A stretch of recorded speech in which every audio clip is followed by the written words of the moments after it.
then you would like to know the reaction. So we have to know what will be the future of Afghan people in Europa. Yeah, We will deal with that in the next panel. Short.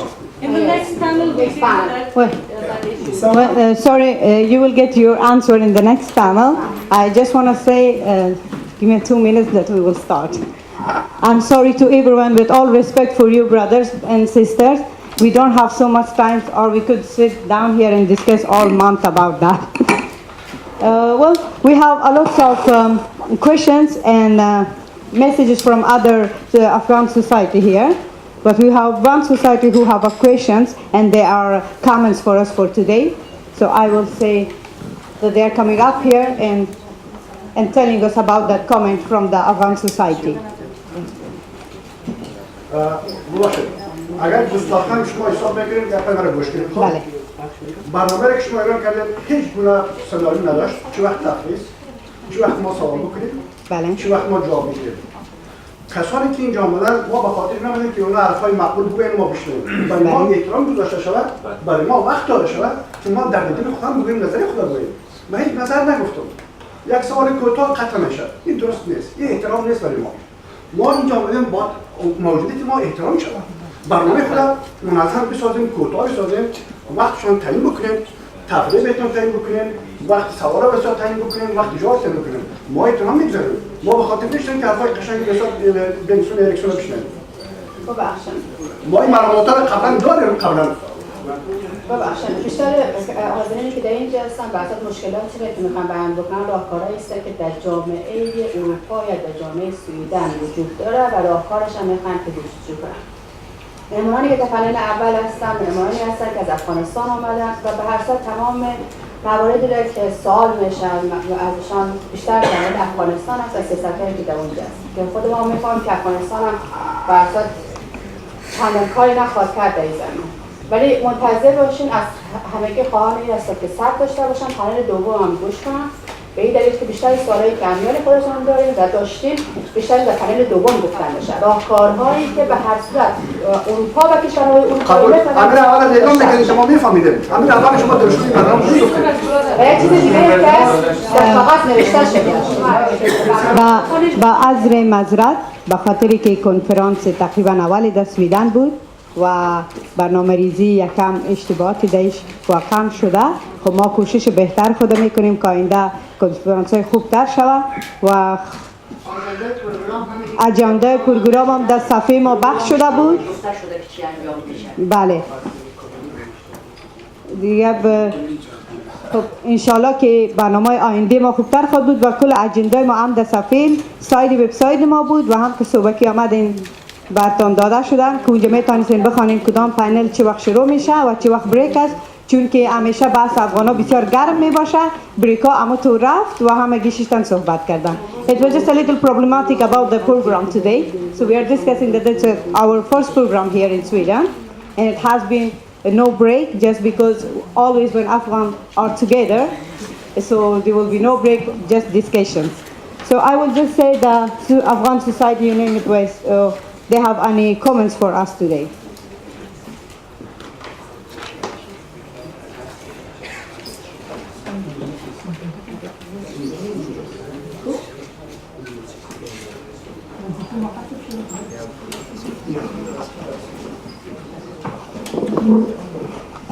Well, we have Afghan Association. It's a lot of messages we have gathered for today from a lot of people that we cannot read it or reach to read all that messages. But one of them was from sympathisten där solidaritetspartiet med svensk och norsk alltid kraschar. Afghanistan and Europa.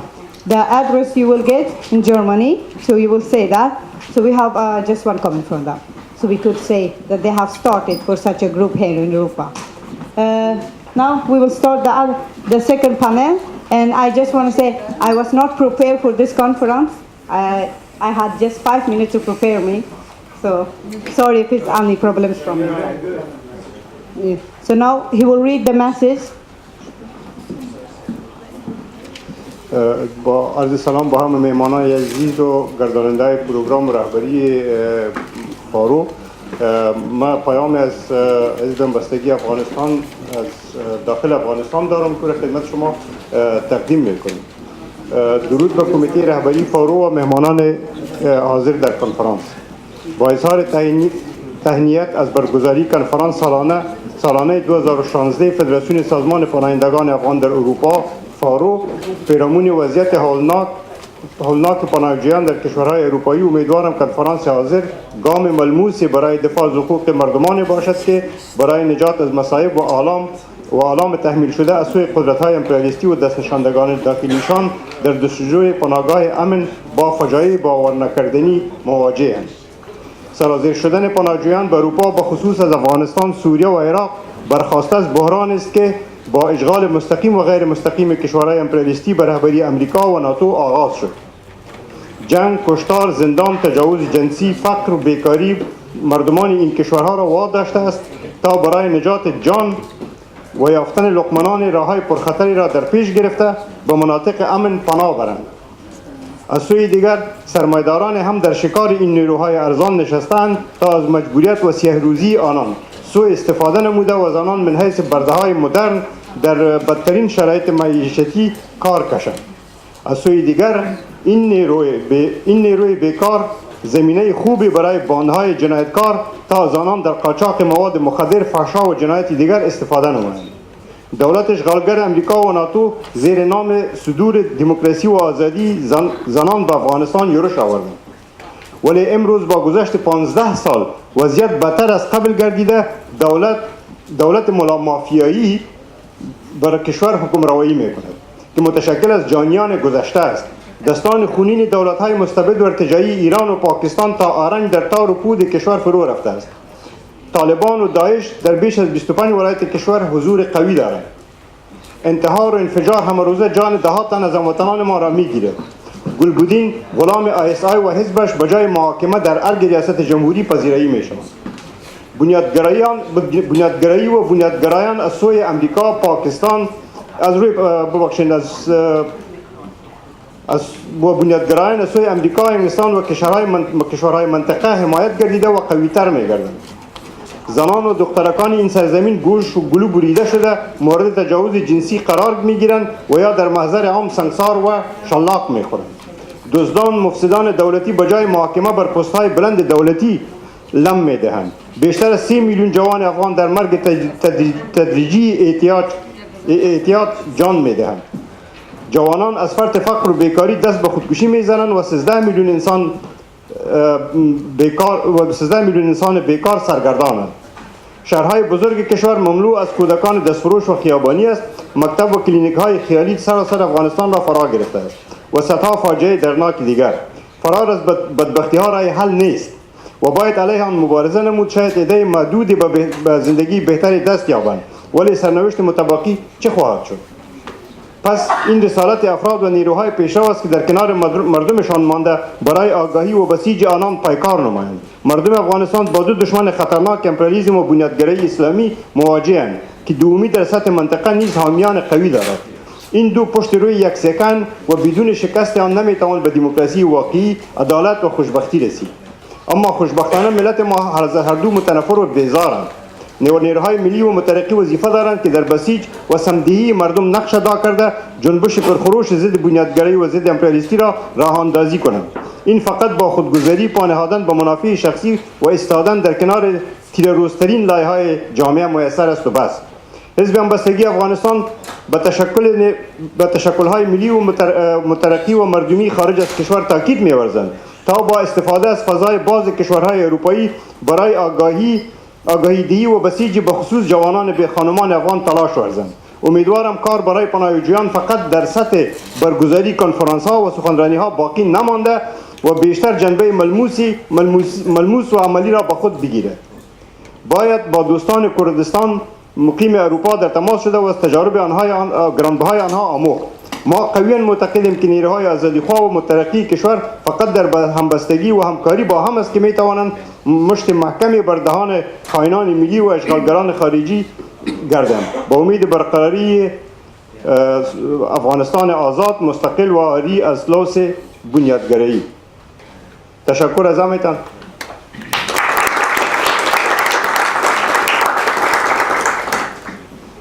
خب آل پانلیست دوم ما شروع میشه که مدراتور لوتا هدسترم former parliament and party leader, spokesperson for the Swedish Green Party, former member and chairperson of Swedish Committee for Afghanistan. لوتاس هدسترم پنل دوم پیش میبرن و یکیشان میان اینجا. شما سوالات را داخل کرده میتونین دیگه. انشالله که براتون این پنل دوم هم خوب تیر شود و یگان چیزا را از هم دیگه بیاموزیم. تشکر. So, friends, I'm supposed to be moderating this second panel, and it's about 1 hour after schedule. But I think we will be able to keep our time, because during the luncheon I really urged my panelists to keep their presentation short in order to have more time for this kind of maybe little debate, but also questions and answers afterwards. So I hope we can manage to do that. And what is interesting, I think, is that there are many issues that are overlapping on the refugee issue as such, but also between the panels. So there are many threads left open for us to take over, isn't it? So I hope we can make people satisfied. But before that, let me say a few words of the things that I'm burning for. So right now, just while I'm speaking, in my house in South Sweden, Skåne, this very day, 3 very young Afghan boys have just been waking up and having their breakfast. They are late at mornings. Yesterday evening, they gathered there in our house. They saw movies, they took a bicycle ride in our neighborhood, they cooked bulani, and they baked a Swedish cake. This is my own extra son, who came to me in November last year, Yahya, and his classmates Asib and Mohammed, all 14 years of age, and enjoying me and my husband's trust for managing a Friday, Saturday on their own without us at home. I'm not sure I would trust all Swedish 14 years old teenagers to do that. But these young men, they all came to Sweden less than 1 year back. And it's been a tremendous time watching how both themselves, our village, my region, Skåne, and my municipality, Tomelilla, as well as the Swedish national politics, have been able to deal with these lovely young boys and their situation during this historical time. There have been ups and downs, I can assure you, and 1 step forward and 2 steps back on behalf of the society.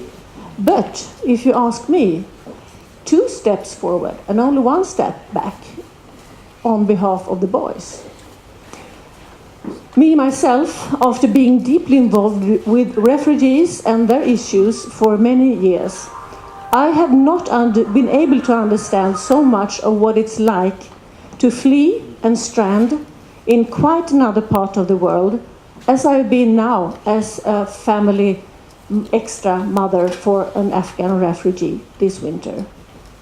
Not as an activist, hiding refugees, not as a parliamentarian, not as a member some years of the advisory board of the Swedish Migration Authority, or nor as a lobbyist, as I was a few years back for the Red Cross refugee trauma centers, or not even right now when I'm chairing our integrational council in my own municipality, Tomelilla. But as an extra mother to a young, vulnerable, slightly confused, but hoping, dreaming, dancing, playing, studying Afghan teenage boy, I have learned a lot. So let me say and explain a few of the paradoxes I have been observing during this winter. And let me say that to me it holds a deep symbolic meaning when an interaction such as me and Yahya's can work out in spite of us. First of all, not even having a common language. He could just a little English. And then me being female, he's male, I'm old, he's young, he's Asian, I'm European, he's a Muslim, I'm slightly Christian. Most Swedish are so secularized these days, you don't know. He's very tired in the morning, I'm not, and he's very oriented towards his teenage friends, while I and my husband are very oriented towards nature.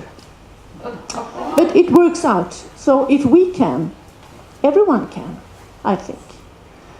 But those paradoxes that has been evolving for me while helping this young boy out for about now 10 months are the following. Just short examples. On the behalf of the Swedish state, Sweden, the government now claims that Sweden wants to be an international superpower in terms of human rights. But suddenly it locks its borders and puts up one of the most restricted regimes for even letting people come in Sweden, which means that people cannot even seek asylum here, as they should be able to according to the UN Basic Human Rights Convention. That's a paradox. Second example is from my region, Skåne, quite a big part, small in area but big in population. And we have been struggling in Malmö since we have received so many young refugees with helping them and with lots of supportive schemes and programs, many of which have been set up by Ensamkommandes Förbund. That is a civil society organization started up by Omid Mahmoud for and by unaccompanied minors themselves. At first, this small self-help organization was neglected by the authorities, but rapidly it was more and more asked for, and lately they were used even as a flagship for Malmö city because of their civil society refugee work. But when we really should confirm the activity center downtown Malmö, where hundreds of young, especially Afghan unaccompanied minors came to visit every week, then Malmö refused to put up what the national funding required them to do. So, maybe they can go on, maybe not. Third example, my own municipality, Tomelilla, 13,000 people, surrounded by quite a lot of what should you say, xenophobic people. We managed anyway in December 2015 to rapidly put up schools and living facilities for roughly 100 new coming, mostly Hazara boys. But on the other hand, the municipality is reluctant to really integrate them in classes, in spare time activities, or with extra classes, for example, now during the long summer holiday. So I say the firm political and administrative grip for integration is simply not there yet. But I say yet because I'm working hard on it. Fourth example, my own village. And I think this was mentioned in the beginning of this day. Small village and the surrounding neighborhood. In November, when we were quite overwhelmed with refugees from Iraq, Syria, Afghanistan, we all stood up united, and we arranged for having used clothes for these people. We made Christmas parties, we arranged language training cafe, and we had frequent recreative activities. And with a list of, at the beginning, 25 eager people, in June this year, there were only 3 of us left to carry out what we had planned. That's a little paradox. Everyone wanted to be there in the beginning, but didn't have the endurance to be there towards the end because the migration authorities, they closed down the camp now in June. So now our little village is now silent again. Finally, and last example, my own boy, Yahya. He had a really tough time coming here at the beginning. In November, he sat on his bed crying over the fact that he had been stranded far out in a rainy and ugly forest, far away from his family and friends, with 2 retired.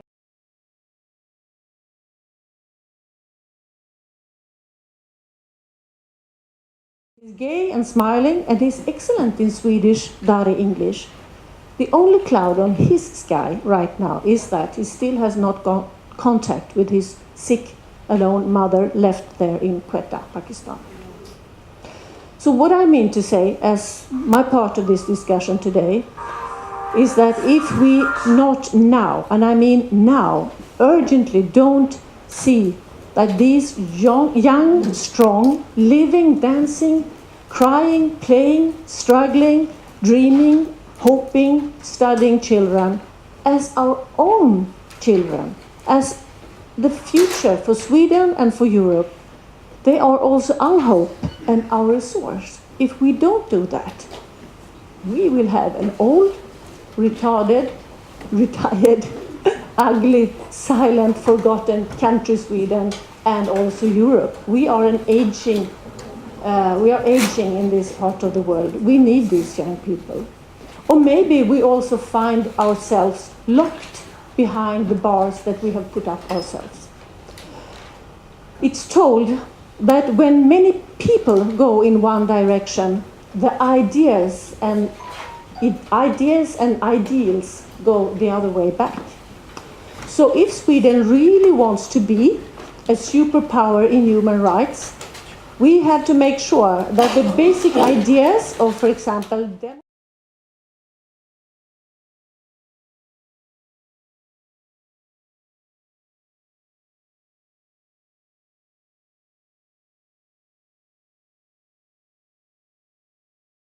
and only this way, this exchange can make us have a planet with human rights. Thank you.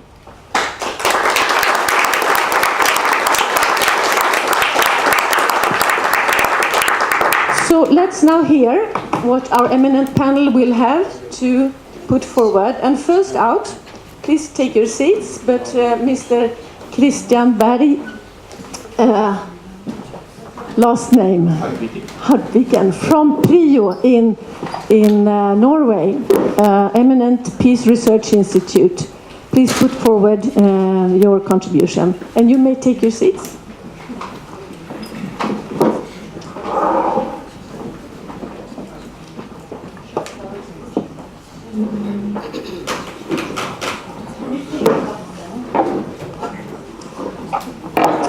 Thank you very much, and thank you so much for the invitation to be here today and the chance also to speak, although I probably learned more from listening than I will learn from speaking myself. It's very nice to be here and to see all this engagement, all this knowledge. Myself, I've been working on Afghanistan now for 26, 27 years, from the late 1980s. I was working in aid in Afghanistan in the early 1990s, and I've since followed it as a researcher. And over the recent few years, I've been working on a number of different aspects of the Afghan situation. My last book really is on Afghanistan and its neighbors, which is not what I'm going to speak about today. A few years back, I did work on migration, and in the current situation, it's hard not to be interested in the migration situation. So I've been brushing some dust off that old research topic of mine. And since I speak as a researcher, I will probably also leave you with more questions than answers, but I hope we can return to some of these questions in the debate. One moment. Yeah. Let's hear if we need to translate like we did before, shortly what has been said. Dr. Wright, should we have short translations? No time for that. Okay. Can some people volunteer and whisper in people's ears? Yeah. That could be great.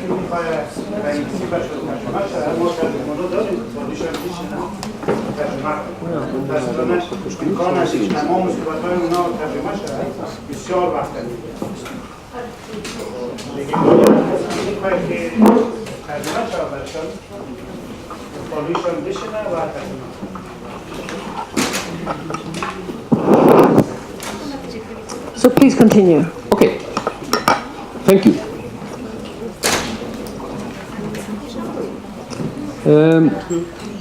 Afghan migration has been a big topic of study for many, many years. And I think that's worth thinking about today. I'm not going to take you through this slide, but what this slide effectively points out is that the focus of studies of Afghan migration has really gone in periods where in the 1970s into the early 80s was primarily an interest in the causes of flight. Then with the 80s, one turned to exile and integration. Then towards repatriation in the 1990s and reintegration in the 2000s. And what's interesting about this sequence is that this is very much the same sequence that international studies of war-related migration, refugee migration and displacement has been going through simultaneously. Currently, the work is more on transnational ties, and that is a very interesting approach, but it's also one that is not as close to politics and policy as the other approaches of the earlier decades. It's a little disheartening given that so much work has been going into the study of Afghan migration to see this site. This is picked from an article posted on the Afghanistan Analysts Network, and it's a quote from the head of the Office of the International Organization of Migration in Afghanistan, Richard Danziger, who in the context of the so-called migration crisis, which I'll return to a little later, was giving an interview to Thomas Ruttig of the Afghanistan Analysts Network, where he basically confessed that despite the fact that one observed a large influx of Afghan refugees in Europe, one knew next to nothing about its causes, its patterns on the Afghan side of things. One knew very, very little, and one certainly had not been able, on the basis of one's presence, one's monitoring, one's contact with various government officials, communities and individuals in Afghanistan, to see it coming. I'm not going to read the site. You can read it yourself if you want to. 2015, the so-called migration crisis. Sorry, I'll take this down a little bit. You see, of course, that from this graph that the number of Afghans coming to Norway in 2015 was rather a dramatic number as compared to earlier years. If you look at 2014, the number was about 40,000.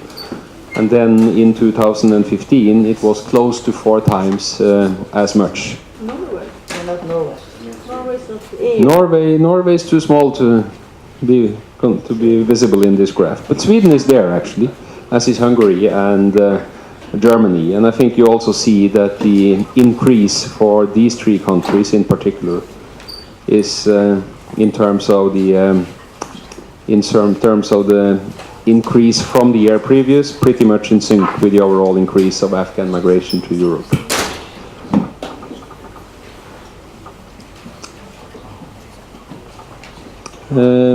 This is a larger, here there are a number of figures, and the blue one on top is really the recipient countries, not only for Afghan migration, but for migration to Europe in 2015. And you will see that Germany and Sweden are the 2 countries that receive the most, if you look at the blue bars there. More interestingly though, we have the reddish bars at the bottom, so let's have a closer look at those. And here we see what were the main sending countries of refugees to Europe, or to be more correct, asylum seekers to Europe in 2015. And you will see that amongst the named countries, Afghanistan is a good third. So a very significant contributor. What have been the European responses? And here we give you only some key words. And I've already said more than once the so-called migration crisis, because in my view the migration crisis is first and foremost a crisis of European ability to respond, European ability to coordinate. The European Union has in many ways failed the test. Many of us had thought that the European Union should be challenged by the financial crisis that started a couple of years earlier. The most difficult thing that has faced the European Union in its recent history has actually been the migration crisis. So that's where the crisis lies, at the heart of the European Union, rather than at the heart of the increasing flows of migration. Not to belittle the fact that increasing flows of migration, of course, does pose a real challenge. Second key word, border controls. Certainly key on the European agenda. We see new border controls, and I noticed that yesterday a leading Swedish politician was virtually lashing out at Hungary for its tight border controls. And I'm sure that is honestly meant. But at the same time, I don't think there is a single politician in Northern Europe who isn't currently quite happy with the fact that Southern Europe is putting up effective border controls, because that is the only way that the streams to northern part of Europe have fallen as dramatically as they have. So it's possible to have two thoughts in one's head at the same time, and I think for anybody who is responsible for migration policy in Northern Europe now, Southern European border controls is despicable, but they're also very helpful. Asylum residents, we see asylum rights being under threat. We see the bar for what it takes to be given asylum being raised considerably. 3 days ago, Denmark decided to end its practice that it's had for over 30 years now of receiving a good portion of so-called quota refugees through UNHCR. About 500 that they had planned to receive this year, so it may not sound that dramatic. But in fact, that means that there is not any possible way for a person who needs protection to get to Denmark and ask for it, other than illegal routes. No way whatsoever. This was the only possible way, and it's now closed. Return programs. Return programs have been on the agenda for quite a few years. I think they took off around about 2007, 2006, 2007. Norway and Sweden were at the lead along with the UK. But now we see them increasing quite dramatically, and Norway, for example, is now planning a reception center for young Afghan deportees in Kabul, by which it wants to offer a type of protection that will make it easier to argue that they can be securely returned. Information campaigns. Many of us, if we go a couple of years back, would never have believed that we could see the type of information campaigns that we see now. This is an example from the German information campaign, but I'm afraid we could find similar examples from many other European countries. And these campaigns have, in square terms, pretty much as their purpose to scare Afghans from thinking that going to Europe is a good idea. How effective it is, we can discuss at length. I'm not convinced. But in the event that those campaigns actually convey something that is genuinely truthful about how difficult it is to get asylum in Europe, I'm afraid they may not be entirely ineffective, although many of us like to think so. Norway has certainly been very engaged in such information campaigns, launched in November last year and run rather intensely, and going in many ways in sync with the information campaigns of the Afghan government itself. Of course, the Afghan government is also cognizant of the fact that its relationship to international partners matters, that it needs support, and is therefore communicating quite eagerly along the same lines. Which brings me to the last point, which is development aid. And to me, it seems that Western development aid now is not necessarily as much about contributing effectively to the development of Afghanistan as it is about having an instrument by which to convince the Afghans that they need to pursue an effective policy of stemming out migration. So when we see here Minister Balkhi from the Ministry of Refugees and Repatriation speaking to the Australian ambassador, I think we can take it for granted that both development aid and refugee streams are on that agenda in one mix or another. But then Afghan migration is not all about Europe, of course. And if we look at this map, which is basically graphically illustrating the extent of displacement related to Afghanistan overall, with the circles on the Afghan map being circles that depict displacement within Afghanistan. The light blue is displacement previous to 2015, the dark blue is from 2015, and we will see that the change in the northeast, Kunduz Badakhshan area has been, Takhar has been particularly dramatic, with a very large new refugee our displaced population in 2015. We also see in the lower right-hand corner the refugees in Pakistan, and those are certainly estimates, but the estimate is that there are about 1.5 million registered and another 1.4 million non-registered.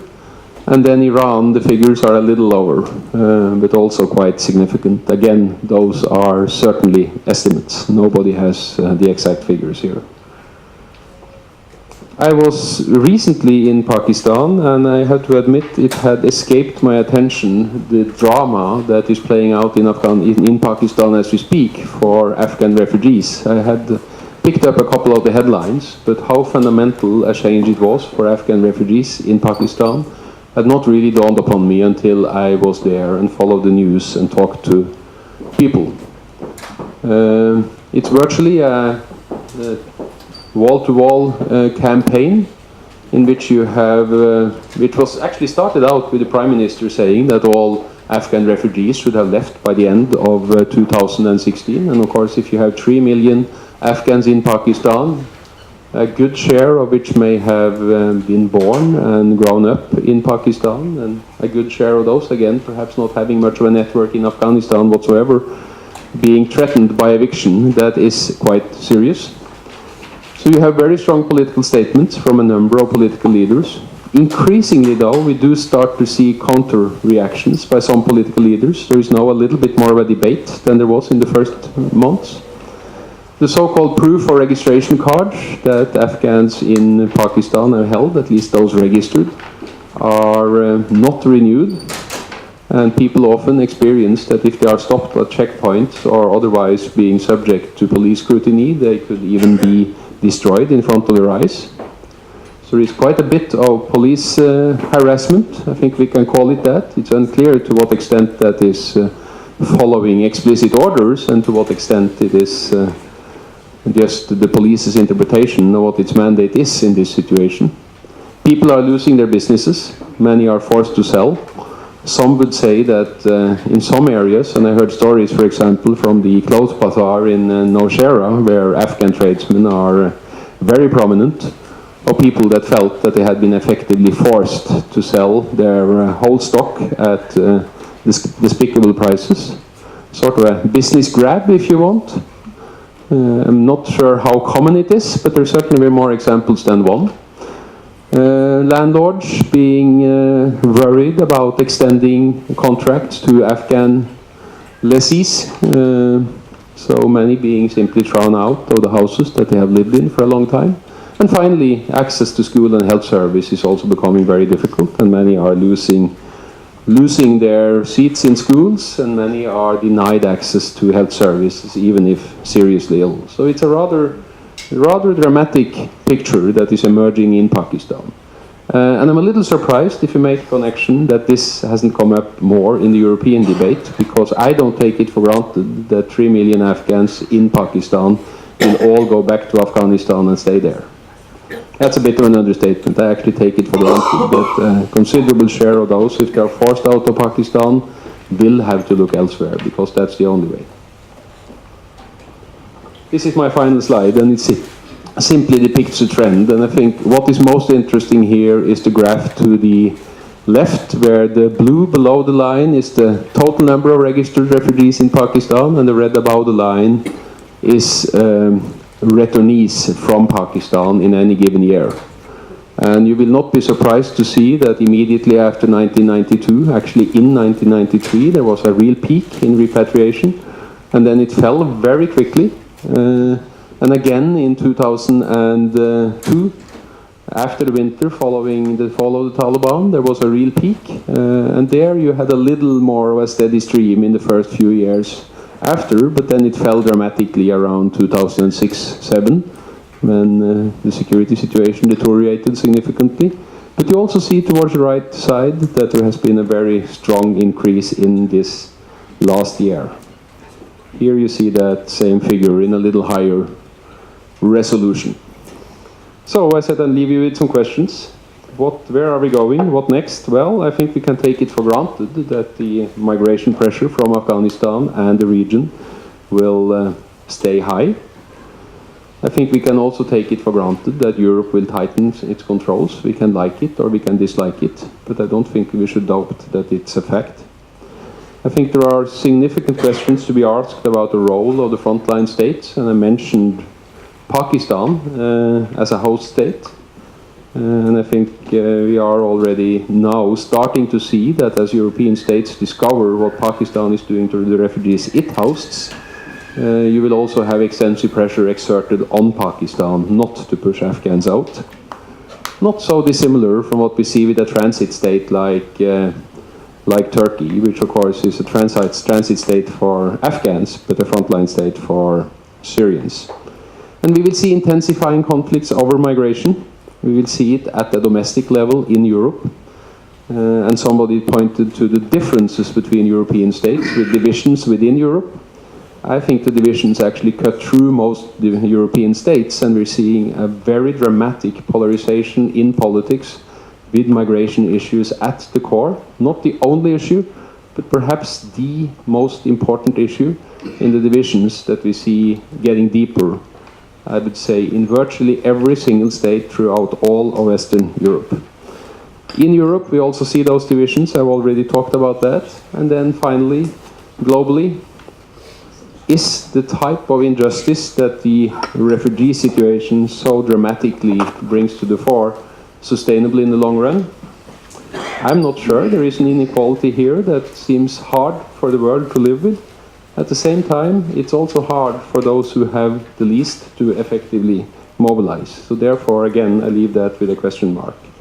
And finally, I think pressure will mount to revisit the international refugee regime. It is a dangerous gamble in the present political climate. And although there may be many reasons to revisit the refugee regime, I think the best we can hope for at the moment is that the refugee regime as it is maintained, and that a revision will come about in a political climate that's a little bit more friendly than the one that we have at the moment. Thank you. Thank you so much. And even though it's quite a dark picture that you point out, we cannot deny that it's well underbuilt by statistical facts. So let's keep your question marks for the discussion. Please, Mr. Hans Linde. We are now following the order that's on the program. So the male comes first. Can we accept that? We have to. The female is the boss. But the last word will be female, isn't it? Mr. Linde is actually our only true politician present in this room. Though you're not in government, you're in parliament, but you're an experienced parliamentarian and you are in the Standing Committee for Foreign Affairs. So you have been to Afghanistan and you have lots of experience to share with us. Please. Thank you so much. And let me start by thanking FAROE for inviting me to speak here today. It's a great honor. As Lotta said, my name is Hans Linde. I'm a member of the Swedish Parliament since 10 years. And during these 10 years, I've been a member of the Committee on Foreign Affairs. And I realize now that I'm a bit in a peculiar situation here, since what I can see, I'm the only member of the Swedish Parliament here, but I belong to one of the parties in opposition, and I have voted during the last year against the new laws on migration, and I've over and over again criticized our governments for their new positions on migration and asylum. So I understand that I won't speak on behalf of the government, and it will be quite difficult for me afterwards to answer questions about the positions of our government. I'll probably share your concerns and your questions as well. I would like to start by saying that, as I said, I've been a member of the Swedish Parliament now for 10 years, but last year has without any doubt been the most turbulent and dramatic year. We have seen in the light of the refugee crisis, the so-called refugee crisis, how both the political debate, our policies in Sweden and the laws has changed very dramatically in a way that nobody really could expect. And the consequences have been devastating for the men and women leaving the wars in Syria, Iraq, Afghanistan and other countries torn by war and conflicts. I must say that we have talked today about the development of Europe, and we're painting the development in quite gloomy colors. But to be honest, we can't really say today that Sweden or Europe is going in one direction. We see different trends at the same time, and I think that's important. We see, as Christian also pointed out, that Europe and Sweden is becoming more and more polarized. I would say that during the past year, we can say that and see that both Europe and Sweden has shown both its best and its worst sides. On one hand, and I would like to emphasize this, we have seen thousands of Swedes, perhaps tens of thousands of Swedes, trying their best to welcome refugees, to welcome them to our country, to show them compassion and solidarity. We see retired teachers in thousands all over Sweden starting language cafes where refugees can learn Swedish. We see Swedish families, like Lotta's family, open their home for refugees. And we see that every day how thousands of Swedes go as volunteers to the asylum centers. I see in this audience some of these Swedes that I know very well that have volunteered during the past year. Let me tell you about one of these asylum centers that we have in Sweden where many have volunteered. It's in a tiny village called Holmeja. You haven't heard about it. Not even, Swedes have heard of Holmeja. It's a very small village close to the farm in south of Sweden where I grew up as a boy. In Holmeja, 25% of the population voted for the extreme right, the xenophobic party, the Swedish Democrats, in the last election. But when there were an asylum center opened in this village a year ago, there were no protests. Nobody criticized this decision. Instead, people were queuing outside asylum centers to become volunteers. Today, I heard yesterday, because I went home to my parents in south of Sweden, they told me there are still every week 70 persons coming from this small village of Holmeja to volunteer, to welcome the refugees, to show them our solidarity. I want to underline this just to show that this is also Sweden, this is also Europe, and this is also something we see in our continent. But on the other hand, we see a totally different Europe and a totally different Sweden emerge at the same time. A Europe and a Sweden of fear, of hatred, of racism, of Islamophobia. We have seen a growing number of attacks on mosques, on asylum centers. We have seen a dramatic increase when it comes to hate crimes.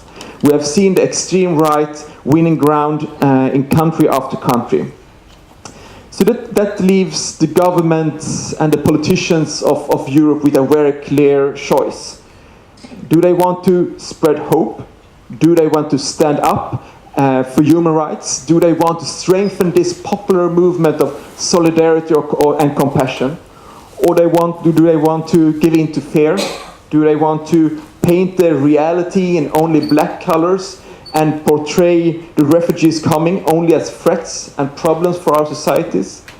To be honest, with very few exceptions, and there are exceptions, I would point out like the government in Canada or the government in Portugal, the politicians and governments have chosen the later path.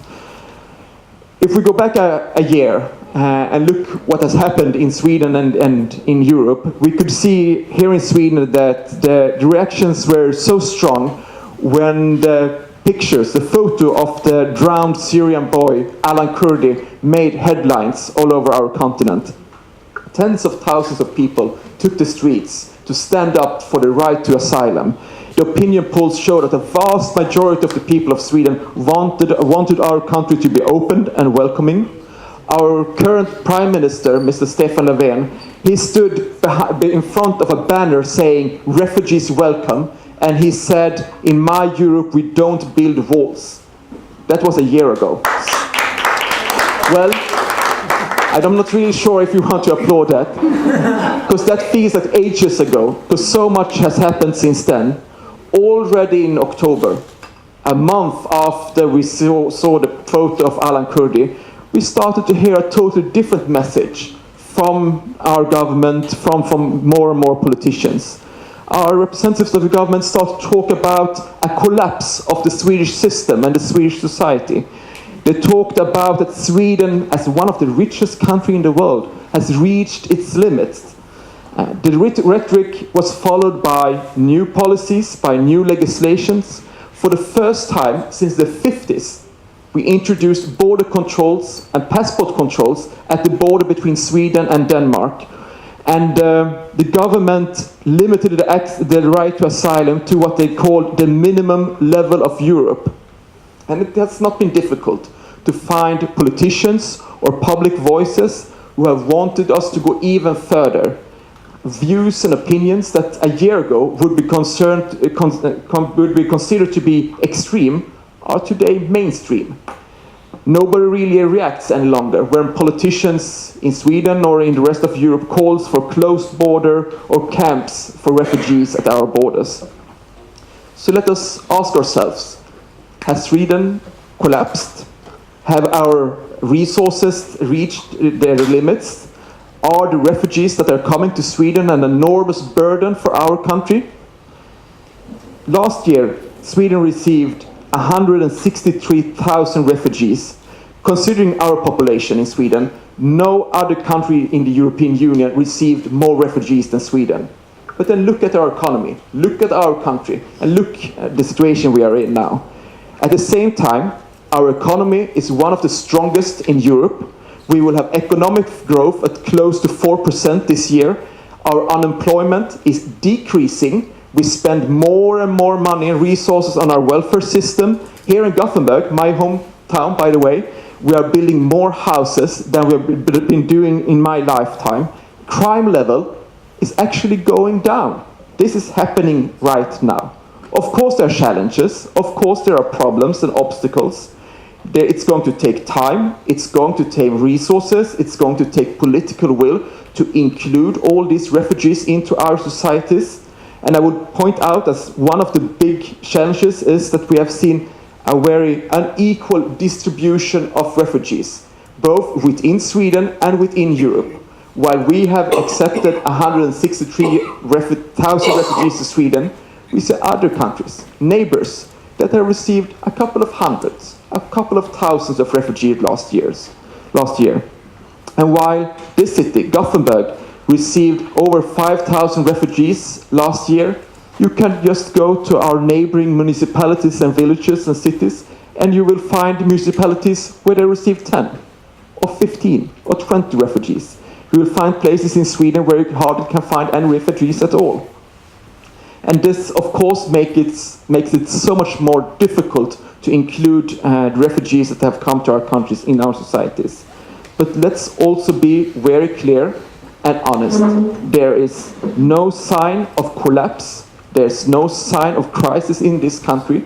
We are wealthier and we are safer than we were a year ago. And that's something I think is important to point out.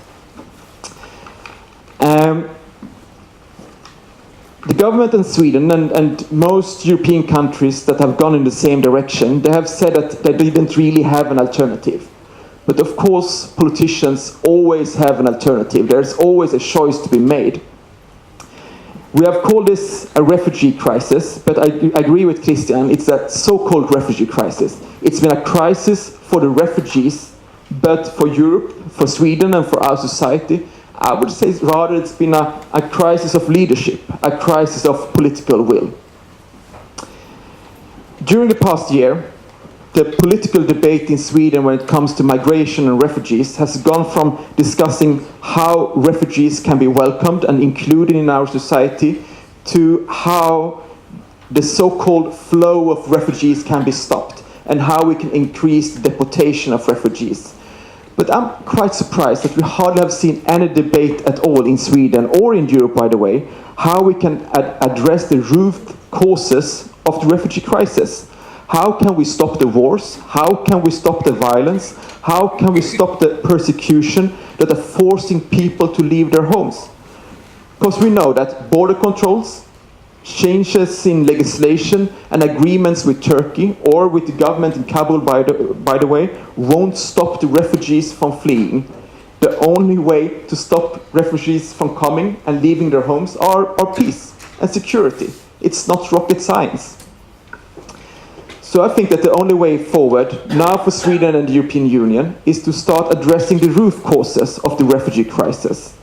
And in that we also need to see that our policies and our decisions that we have been taking in Europe also has contributed to the situation we have today in, for example, Afghanistan. We also, as a European country, have a responsibility for the refugee crisis and the insecurity of Afghanistan. Because we must see that Sweden has, over the past 14 years, sent more than 9,000 men and women to participate in the ISAF mission at a cost of more than 1 billion euros. We have said over the years that we are going to Afghanistan to establish peace. But after 14 years, the violence is escalating and the peace feels more and more distant. We must realize and accept that we have made mistakes and we have failed in Afghanistan when it comes to establishing peace. We can see that the global community has failed when it comes to deliver on its promises given to the Afghan people when it comes to development cooperation. And the Afghan people is today paying a high price for these broken promises in the form of unemployment, limited access to education and healthcare, poverty and insecurity. We must also see, and we're very clear about this, that we have failed to address the situation for the Afghan refugees in Pakistan and Iran. It's been possible for the governments in Tehran and Islamabad to use the Afghan refugees merely as a plaything in their geopolitical games without any reactions from the West. That has been one of the causes of this situation. So I would just end by saying a couple of more words, because our discussions here today tends to be quite pessimistic. We paint the reality with quite black colors. But I must admit that I also see hope. I see hope in Sweden as well, and I feel hope that we will see a change in our policy, also by our government. Because I see right now that it's not only at Lotta's home that there are being bonds and ties being built. I see that all over Sweden. I see it in the asylum centers. I see it in the soccer fields of Sweden. I see it actually in this museum with the great exhibition Afghan Tales. I hope you have the opportunity to visit it. All of these are examples how we're now building ties between Swedes and Afghans, how we are building a solidarity between our peoples that I believe in the long run will be so much stronger than the fear that we see in other parts of our society. And with that I will end. Thank you. Thank you.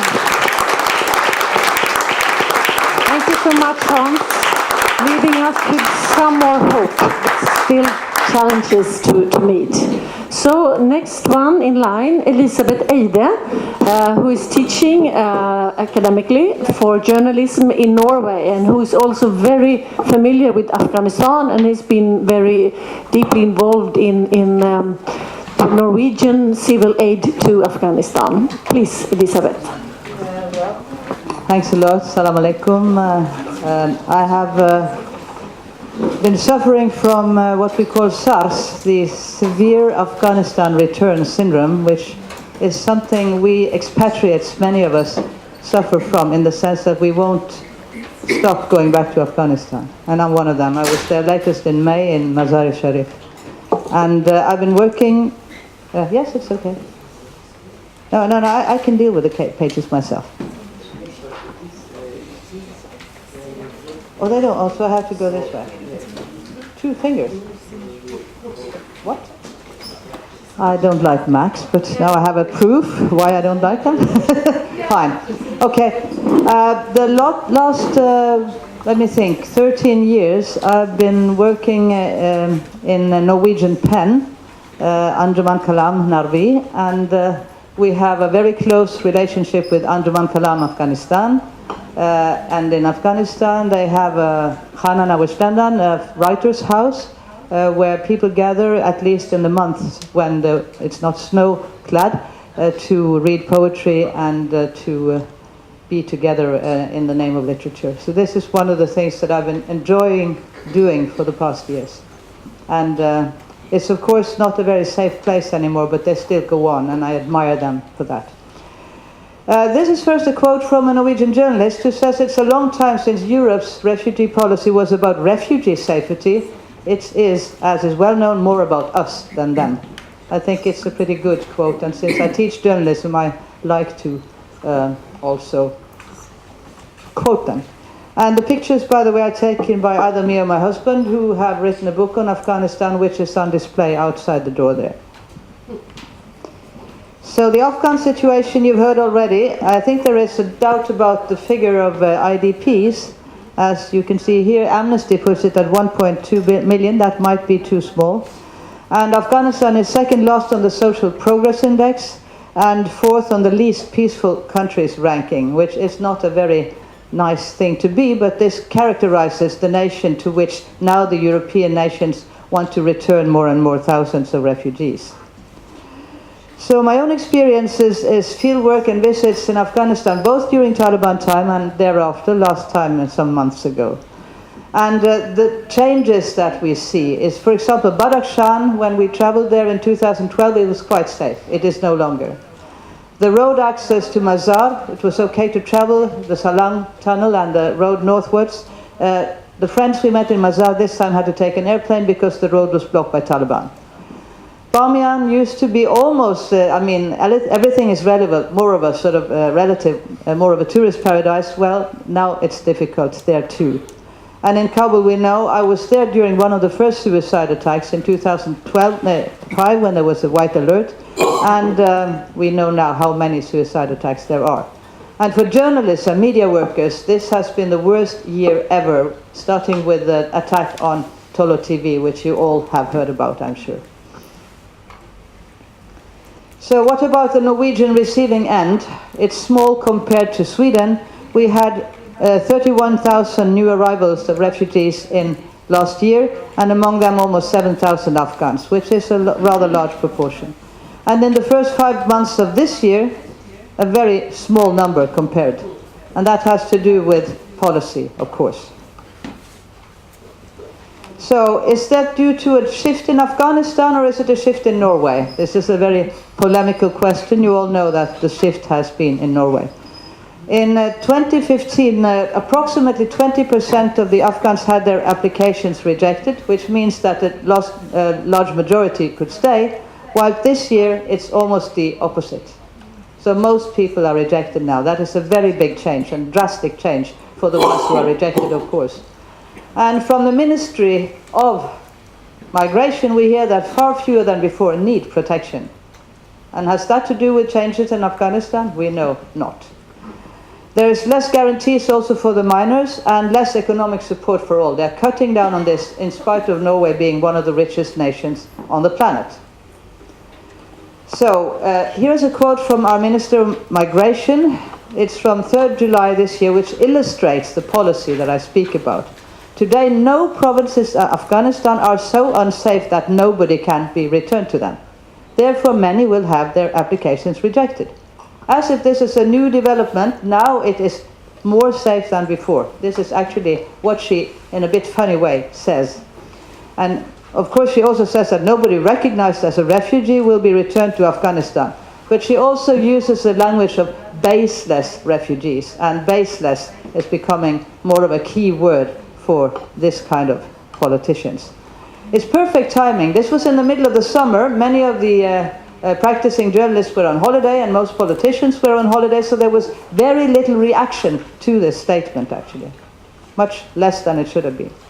So who considers Afghanistan safe? Here are just some quotes you can read for yourself of how people deem Afghanistan to be. The US Embassy, they say it's very, very risky. The Wiki Travel says the same. It's very, very risky.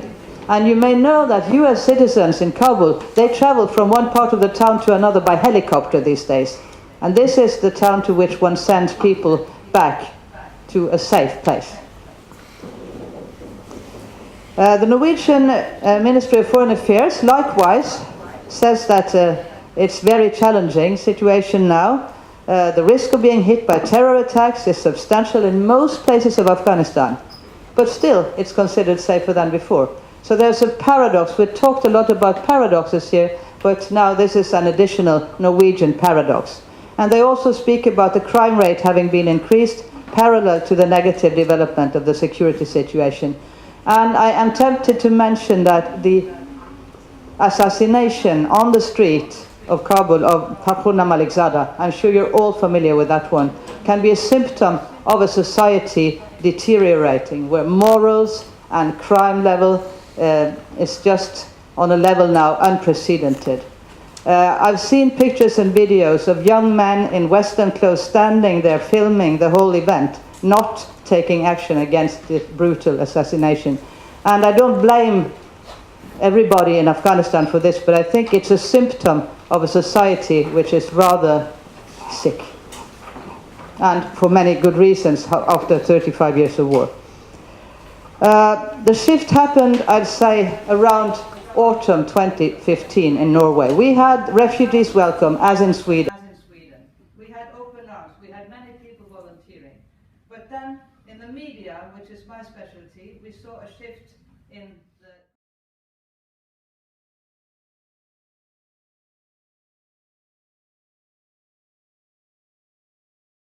streams and waves of refugees, and I talked about the cultural problems that would occur. There was also a shift of words from refugee to migrant, and the baseless turned out to be a very popular word, as also was the focus on cynicism. But who is cynicist? Is it the parents who send their young boys out because they don't see any future for them? Are they cynical, or are they just trying to help? Is it the smugglers? Yes, they are cynical, but isn't it also the politicians? We can at least ask that question. So the situation now, I'm moving towards the end, I'll not use as much time, I hope, is that families with children are increasingly deported, much more than before. And court cases, appeal cases that were won before, where some of us here have been expert witnesses, are increasingly lost. We see also children put in temporary prison camps. We have a deportation camp just conveniently near our largest airport. And they're not supposed to stay there for more than 2 or 3 days, but sometimes they stay there for weeks, families with children. We also see that minors are still accepted but deported at the age of 18.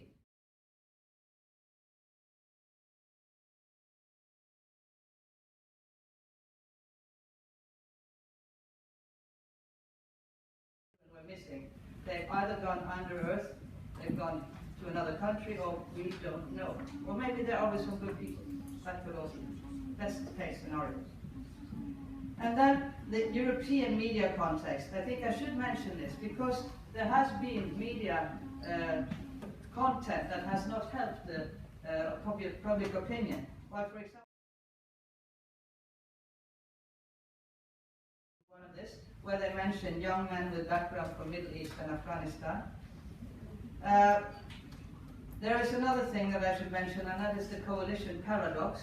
That is the Prime Minister saying that Afghanistan is unsafe, but the Migration Minister, being from another more conservative party, saying that it's safe.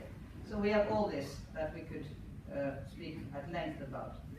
But the recent historical context we need to address, because the historical legacy is such. We, a big we, invested in the war on terror to help Afghanistan, as it were. And of course then you can say the politicians are in need of a degree of success and legitimation for all the billions spent on this war effort. There is a need to say we did something good, although the situation witnesses in a different manner. The worsening situation in Afghanistan challenges this logic, of course.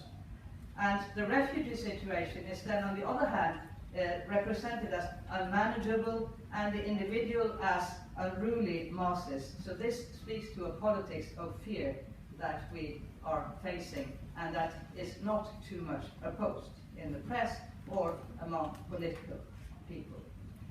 So now, and this is probably my second last slide, there was little stir after the Migration Minister declared that Afghanistan was not so unsafe. One could return people to all the provinces.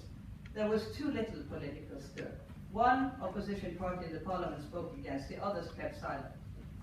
So there is the political rhetoric speaking against the actual facts on the ground. Second, I think there is a need for a broadened study and for highlighting the existing research we already have. And there is quite a lot of research telling how is the situation on the ground in Afghanistan. I came across an internal document in the migration authorities, UDI, saying that in Afghanistan there is no ethnic discrimination. Can you believe that? No ethnic discrimination?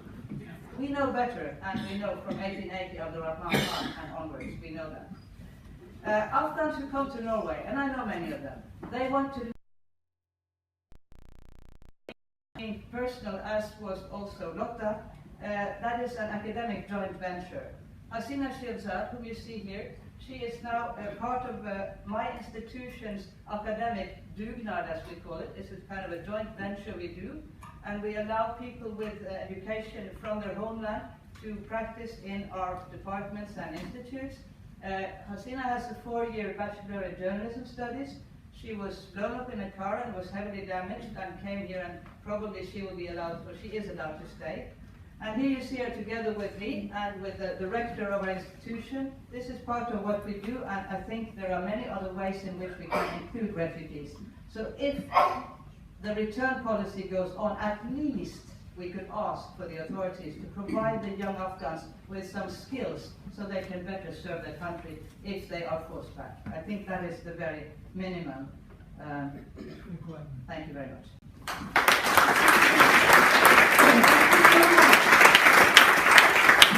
Thank you for ending up with something very concrete. I will write good things. It's a very beautiful place. I know you recognize it. Yeah. And please do as I did now. Write down the conclusions that we really can put forward after this conference. Skills, educating in vocational training will certainly be one of the useful things that we can put forward into the future. Thank you, Elisabeth.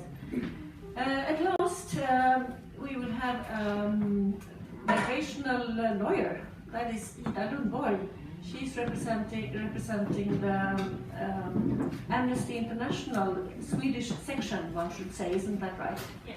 And you will give us some enlightenment regarding legislation and what is juridically agreed upon in the world, and maybe some comments on that, I believe. Yes. Please go ahead, Ida. You're welcome. Oh, can you hear me now? Yes.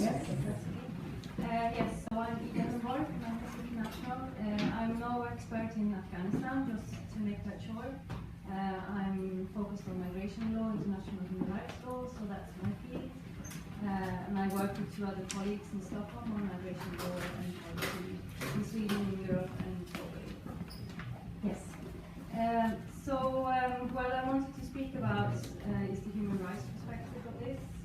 Not so much about driving factors and the situation in Afghanistan, because that's what you're experts on and what we want to cover, but more on the regulatory perspective, the human rights framework, and the situation we have now compared to what can be expected and what's actually agreed upon for the human rights framework. So what we just discussed during this morning is the deteriorating security situation in Afghanistan, something that is known globally, but still, as we've talked about now, the assessment of the situation in Afghanistan is increasingly turning the other way, saying that it's safe to return people to Afghanistan, that there are no general reasons to let people stay in Sweden or elsewhere because of reasons of refugee status, but that there have to be more individual reasons besides just the general security situation or belonging to a certain group such as the SR community. So that's the situation that we're having right now. And talking about the refugee crisis, it's the majority part of this refugee crisis for Afghanistan's sake is the IDP crisis of internally displaced people. That's where we see the major shifts and the major growth of people who actually have to flee their homes. I have a figure here somewhere that we had about 180,000 Afghans reached in Europe last year, but we had more than that having to leave their homes in Afghanistan during the first 4 months of 2016. They're still somewhere in Afghanistan, most of them, but just to compare the numbers here, and who are actually the most vulnerable ones in Afghanistan right now. So it's just a small part that actually managed to make it to come to Europe. A large number of people having to move from their homes, to escape their homes in Afghanistan, and a very large number of people having to try to get to neighboring countries such as Pakistan and Iran, and who cannot get from there to another country, and who can neither return back, and who are forced to stay there during conditions that are really making them very vulnerable to different kinds of abuse. So that's the situation we're seeing. And talking about the IDP situation and the situation of refugees in neighboring countries, one of the biggest problems there from a human rights perspective is the lack of a legal status, that people can stay there, they manage to get into the country, mostly illegally or irregularly, but they get no permission to stay, they cannot get any permission to work, to buy somewhere to live, to get proper education, healthcare and so on. So we have a situation with massive vulnerability for these people. They cannot find a sustainable future for themselves and their children. And we also have the situation that you talked about with pressure from Pakistan, amongst others, to return Afghanis to Afghanistan. And it's not just actually deporting people as they do from Iran, but also putting pressure on Afghan refugees to make it more or less unbearable to stay in Pakistan, and then return them so that they actually return customary law. So it's not something they can say that they have not signed up to. That's something that applies to every state in the whole wide world. No exception can be made for anyone, irrespective of status or nationality of the person. So that's a very important thing to remember, the situation in these neighboring countries and their responsibility for people who live there, and for their possibilities to either stay there if they want to make their future there, or if they want to get to other countries or to return to their country voluntarily. Also talking a bit about the EU situation, we have these different deals and negotiations going on between the EU and other countries of transit and origin for refugees. And this EU-Turkey deal, which we'll touch upon a bit, is a very selective kind of deal. You have a situation where Syrians are favored compared to Afghans, and there's no basis in human rights law or international law to say that one group is more deserving of the right to apply for asylum than another. So every person has the right to apply for asylum. That doesn't mean that you have the right to apply for asylum in the country of your choice. That's not part of it, but the part is that you have the right to apply for asylum, to leave your country or another country that you're in and to apply for asylum. So we have the situation where the focus has been on Syria, which of course is understandable because of the situation in Syria, but also something that is not really justified compared to what human rights law and international law is saying about the right to apply for asylum. And that's a general issue that we have in the EU now, with discussions going on about border controls, about deals with countries of origin and transit to condition aid upon their willingness to cooperate on migration control, which is also very actual right now, with also talks going on with Libya, which is extreme in its nature. You all know the conditions in Libya. Just having discussions with such a country or any kind of representative of the state that you might be able to talk to in Libya it's very worrying, the developments we're seeing now, with making every kind of effort to circumvent the right to apply for asylum in Europe. And about the general security situation, you said with the situation in Norway, that suddenly Norway is saying that it's safe to send people back to Afghanistan, even though we all know the situation is getting worse in Afghanistan. I could also mention there was a case in the European Court of Human Rights in July 2016 saying that the general situation in Afghanistan is not in itself sufficient to involve a risk of treatment contrary to the general prohibition on torture So that means that just the general situation is not in itself a reason to grant someone protection in a country where they apply for asylum.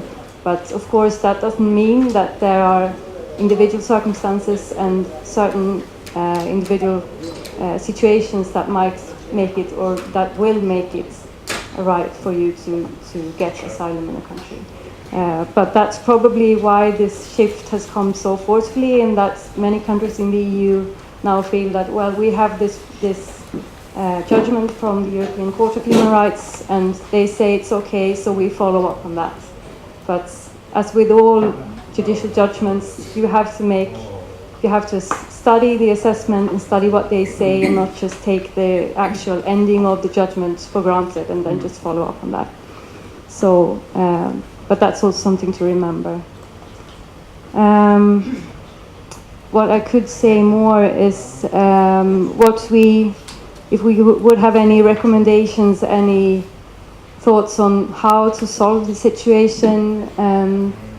I'm not really speaking of the security situation or the problems with the conflict in Afghanistan, but talking of it from a migration refugee rights perspective.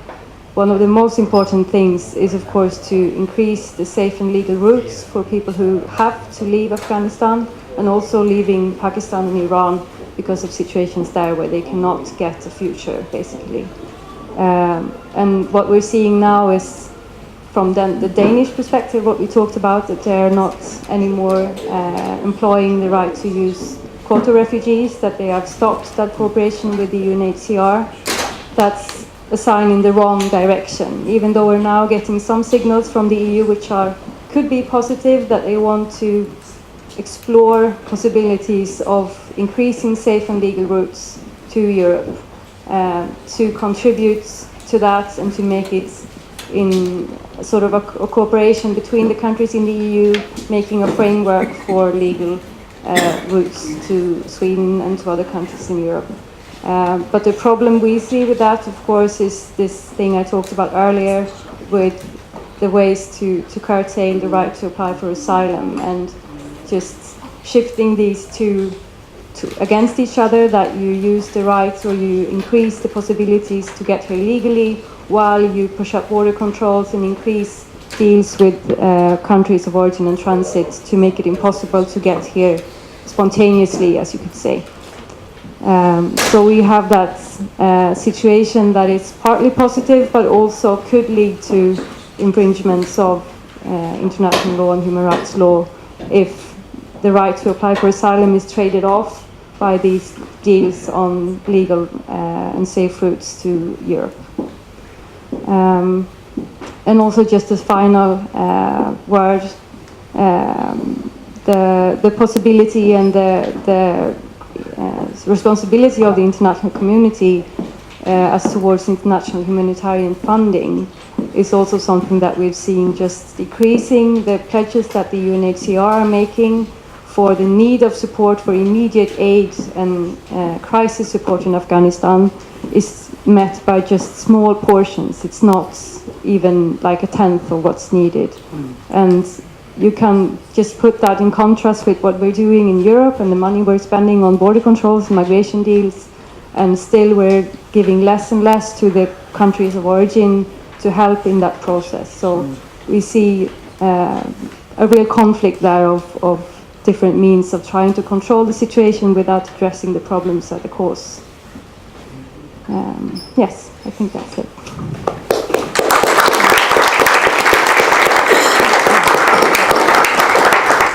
Thank you so much, Ida. You kept the time better than any other, but you said more things, I believe, than any other panelist was able to do in such a short time. So I'm sure we must come back to you. I have to pose a question to Dr. Weiss. Is he inside? Yes. Now we have, according to the program, 20 minutes for questions, but the previous panel took quite a long time. Please, can we extend that? Can we start having our discussions for more than 20 minutes only? Will it be all right? Yeah, the concluding marks we can make shorter. So,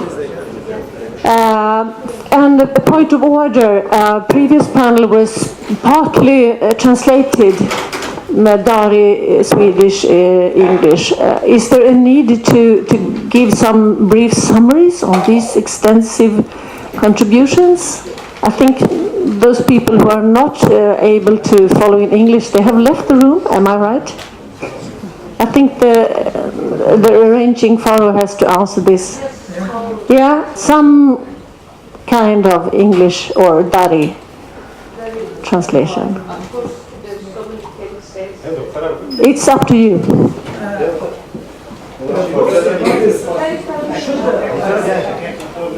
I think it's fair to maybe, if possible, give some kind of translation, isn't it?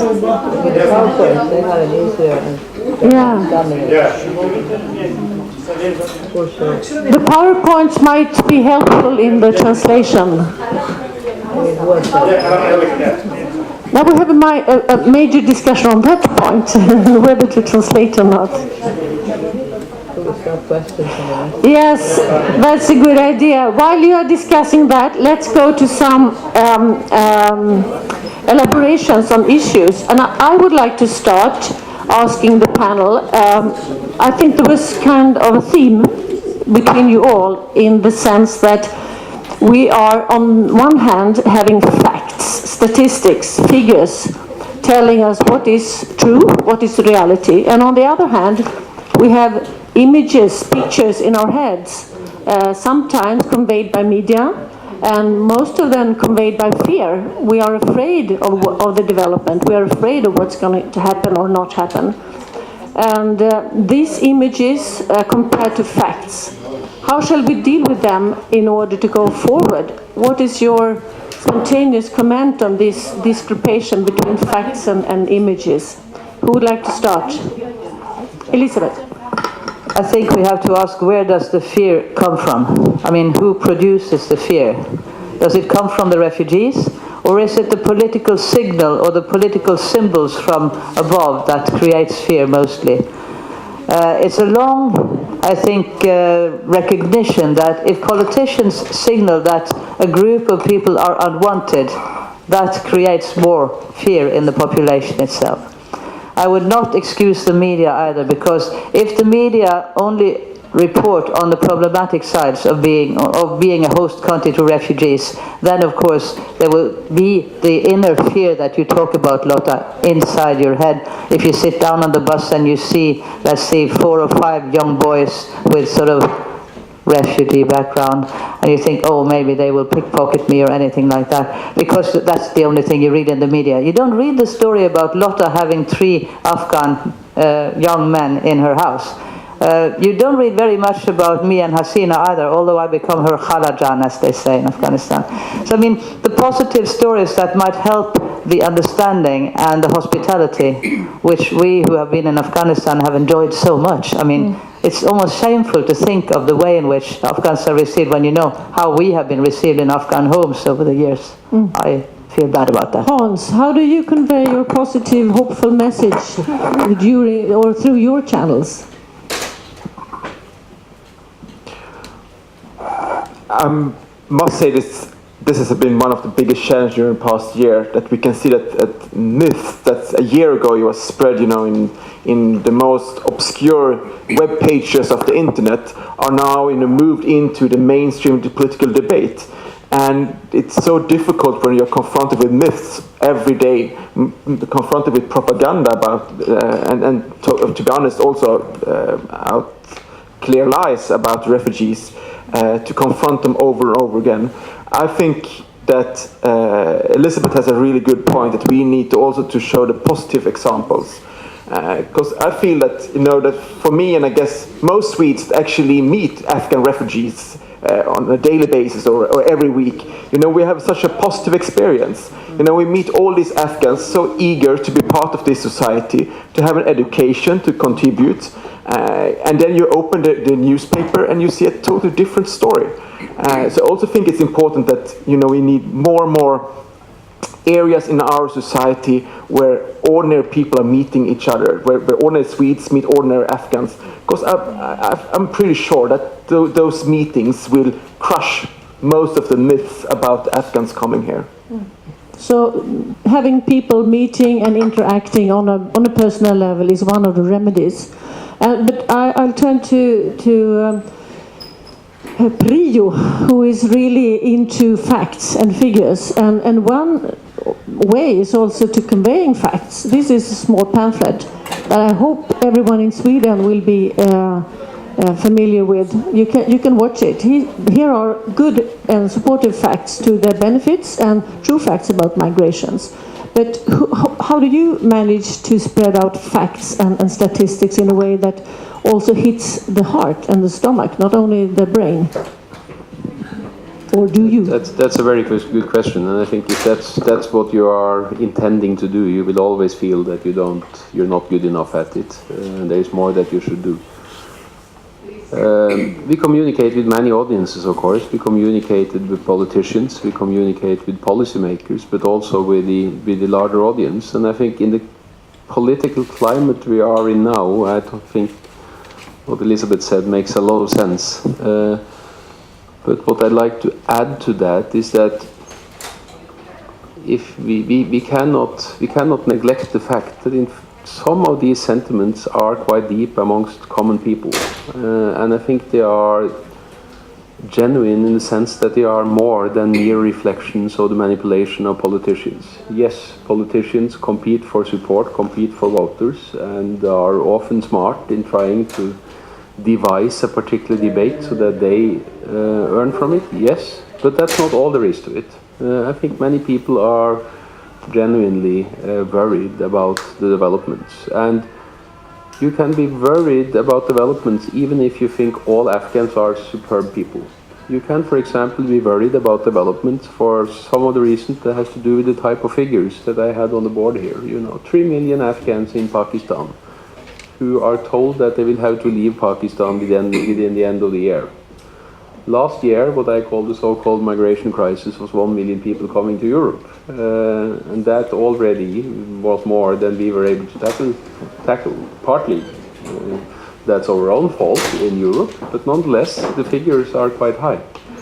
So there are many aspects of this, and of course, European states are by and large welfare states, where we are unable to tackle, unwilling to tackle, or unwilling to live with the people who come here living in the same type of dismal conditions that, everybody in Pakistan would find perfectly acceptable.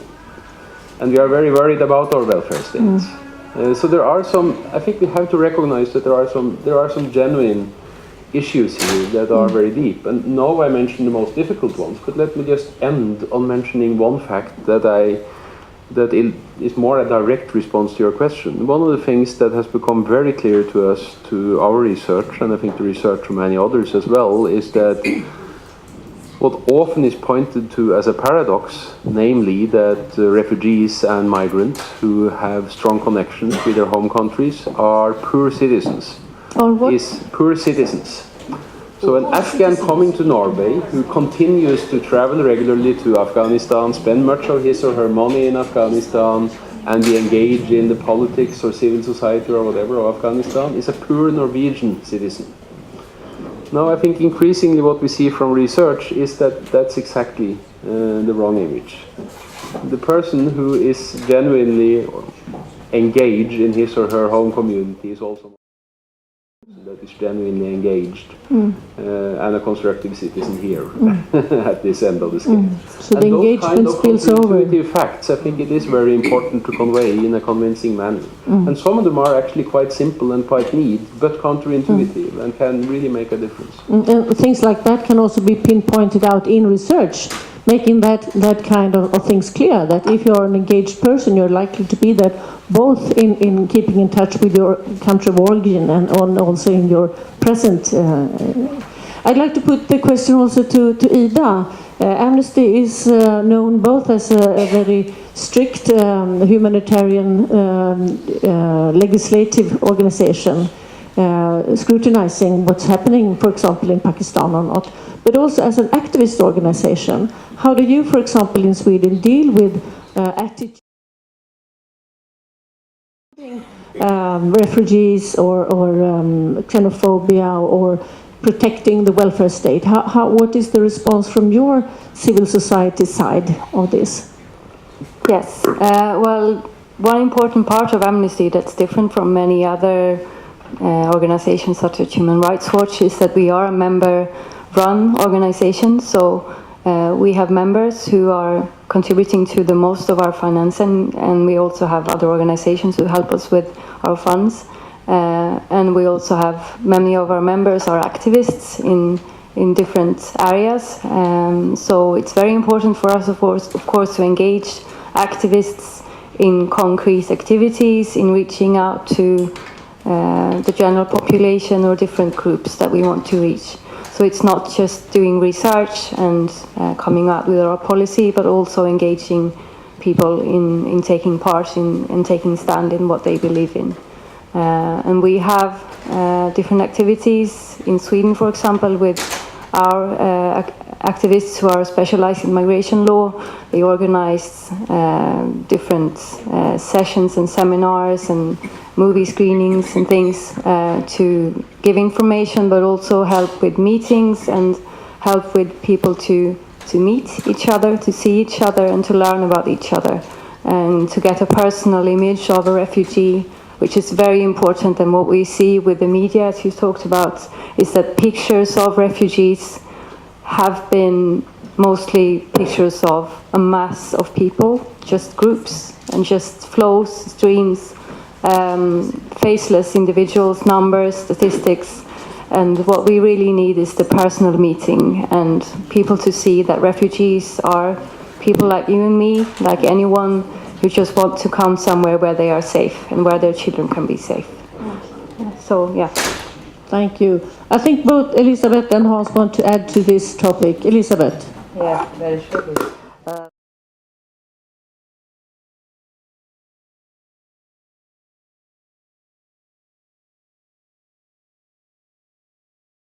After 4 years in Norway, are either employed or under a Norwegian education system.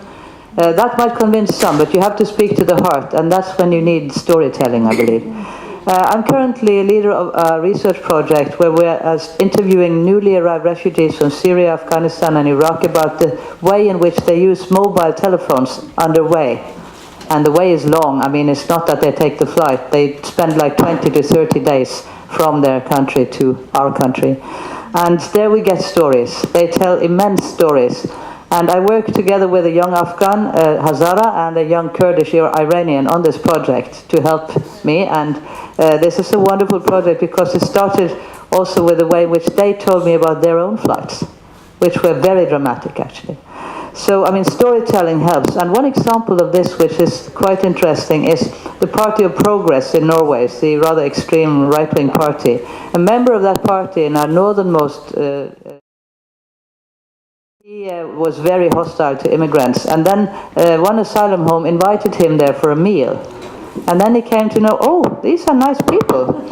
And next thing he did was to organize a Christmas rally together with the Afghan asylum seekers and other asylum seekers in that county. He changed. And to put this into research, it's a fact that it's shown by migrancy researchers that if you live in an area where you have daily or weekly contact with refugees or migrants, you are much less hostile than if you live in an isolated place where all you get is ideas in your head. You don't know them. So to get together, as they did with Anti-Racist Center in Oslo, they had something called tea time. And Muslim families invited Norwegians, Christians, non-Christians for tea. And in the end, there were so many people wanting tea, and the families offering tea were almost exhausted. So that was also a good thing. So spending your time on internet just watching xenophobic sites is not a good starting point for making friends with refugees. Hans, you're content. I could say that in this pamphlet that I'm advertising here, it's stated two things. First, in Sweden, that is, more and more people are actually getting more positive towards refugees and towards welcoming them. But on the other hand, also more and more people are voting on these xenophobic parties. So here we have maybe a contradiction or a split. Some of our population, I think it goes for Europe, are more positive. Those who have these actual personal meetings, and on the other hand, those who are sitting on internet and reinforcing the prejudice that they already have, those are getting more and more negative. So this is a challenge. But let me pick quite another question for the panel that has been touched upon during the day, and that is the agreement of, what was it now, readmission, sending back refugees. These kind of agreements are very much discussed. Could they be formed at all in a good way? Is it quite a lousy suggestion? Should we reject them altogether? Or could they, in some sense, be useful? Is it possible to make them in a way that's helpful both for receiving and for leaving countries? I'd leave anyone to start to pick up on this. Maybe we have a solution or a rejection. No. Oh, well, nobody wants. Elizabeth? I don't want to take all the time, but I think what we've seen, there was a halt in this agreement in 2015 because the Afghan Minister of Refugees said, no, you should not return now because the situation is very complicated in Kabul. This made a sensation in the Norwegian press, actually. But then again, the agreement was reformed, and there is an agreement with Norway now. And then they rely very much on the International Organization of Migration, both with posters in our collective transportations, like buses and trams, of very happy families receiving the refugee coming home, where you could sort of replace them with bombed out areas instead. But, well, we haven't come to that yet. But I think there could be some claims. I mean, because we have seen, I have followed some cases of, and one guy who was an agnostic, I mean, he had stopped believing in Islam and he was sent back to Afghanistan regardless after losing in all levels of the court. And if he had not been taken care of by an NGO and had been helped there and had nothing to do with IOM, he would have been in really, really bad condition. So, but I don't know if the NGOs cannot be a solution to that because they work with other issues. So I think it's very difficult to support these readmission treaties. On the other hand, we know they exist, so maybe we have to be both principled on one level and pragmatic on another level, saying that as long as they exist, at least they should do this, at least they should do that. For example, vocational training, yes, and also training centers locally, providing them with some space of education. We know the concours in Afghanistan for higher education. Many of you know that much better than me. It's very hard to get admission, so how much do we support an enlargement of opportunity? Hans? Well, let's be honest, already today, without a readmission agreement between Sweden and Afghanistan, it's possible for Sweden to deport Afghans back to Afghanistan. We're already doing it. But with a readmission agreement, it will be much easier for the Swedish authorities to deport people back to Afghanistan. And so far, the Swedish government has pushed really hard for agreement with the government in Kabul so far, and I'm quite happy so. And the government in Kabul has refused to sign any such agreement, and that's actually I think quite positive, because we must realize that the government in Kabul doesn't really today have the capacity to really give a proper welcome to the refugees that we deport. They have not the capacity to give them shelter, education, security, anything. So I can't really see how we can formulate these kind of agreements today with the situation that we have today in Afghanistan. And I must say, it was quite strange. Ashraf Ghani was here in Sweden in December, and I had the opportunity to meet him with representatives from all the political parties in Sweden. And it was one of the strangest meetings I have ever attended during my time in Parliament, because Ashraf Ghani came to the Swedish Parliament to thank us for the work of the Swedish Committee for Afghanistan, for the Swedish Development Corporation, for our solidarity. And then it was time for the Swedish MPs to ask the questions. And I didn't ask about our development cooperation or the human rights or the security situation. They only asked, when are we going to sign an agreement with our country so we can start increasing the deportation to Kabul? All parties except yours. Well, we were some of us that raised actually other questions, but that was quite a bizarre situation. That was the sole focus on most of the MPs attending that meeting. what you have seen now this spring in the European Union, which is extremely worrying, is that the European Union is starting to discuss to use development cooperation and development aid to Afghanistan to blackmail the government in Kabul. More or less the European leadership should say that if you don't accept and sign a readmission agreement, we will start cut in development cooperation. This is so far a discussion going on. I'm very glad that the Swedish government so far opposed such an approach, but I think there's a huge risk that the European Union will start to use development cooperation, and that will be so counterproductive. It will, it will hit the poorest of the poor in Afghanistan so badly. Exactly. Can I just ask a point of facts from Ida? Is the instrument of such agreements for readmission, is it a common tool, or is it a rare thing in global context?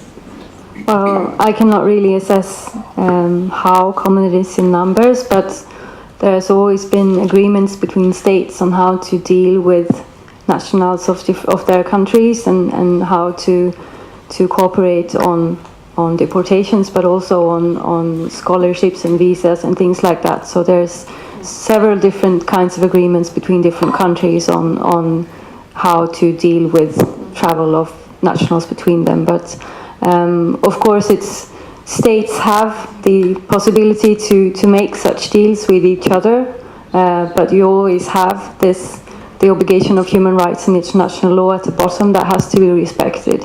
So you cannot really start with the agreement and then hope that human rights will be fulfilled and respected. But of course, a condition for having such a deal is for human rights and international law to be respected. Yeah. So that has to be a standing condition for any such talks. That's basically what we can say as a human rights organization. And a country that can live up to such good conditions, they might not even have refugees to start out with.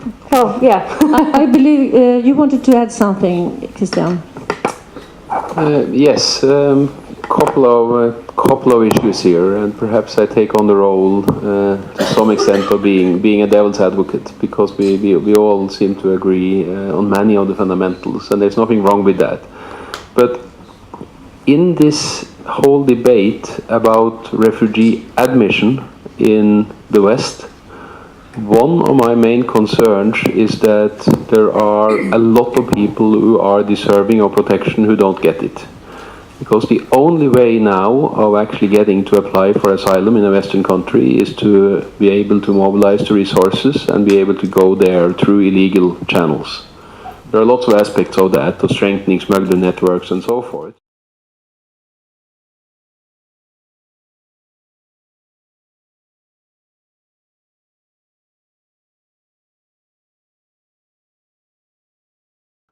And that I virtually take for granted that we would agree is a problem.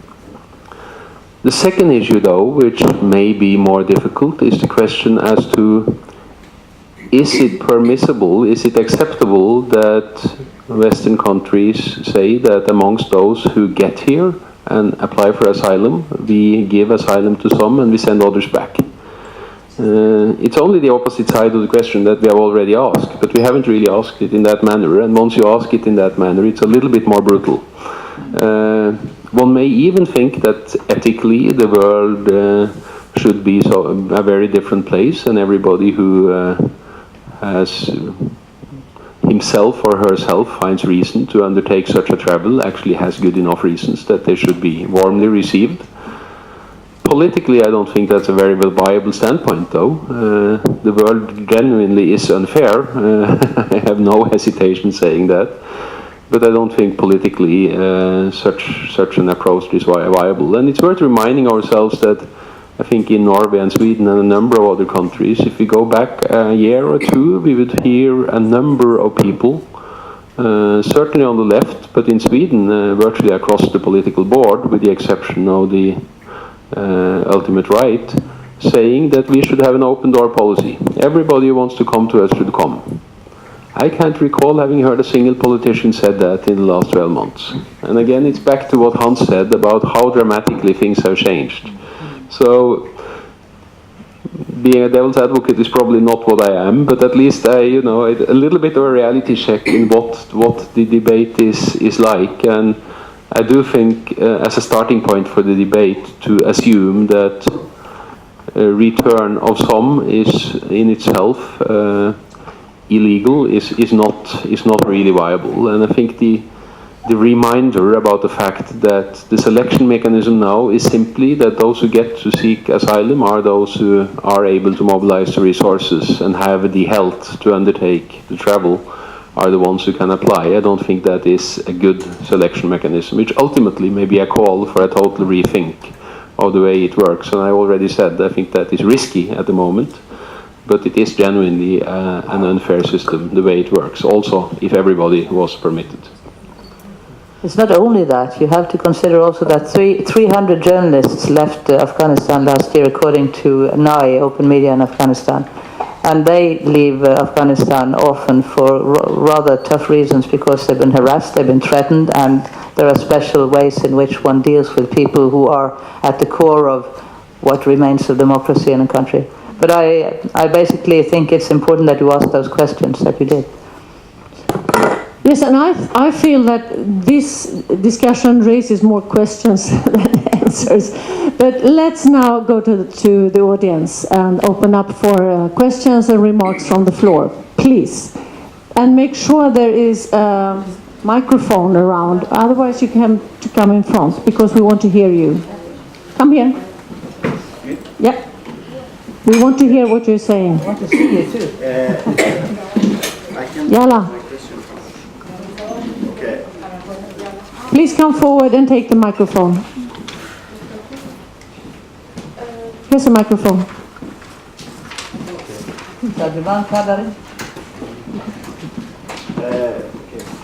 Excuse me. I had a question which I wanted to pose to you about statistics. It's polite. It's on. Okay. And it was about the statistics that you showed. I'm wondering.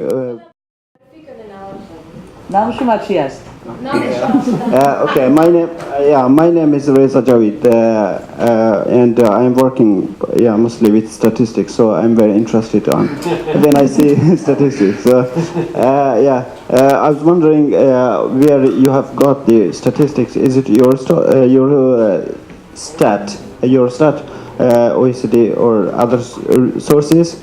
And the main reason was that maybe behind those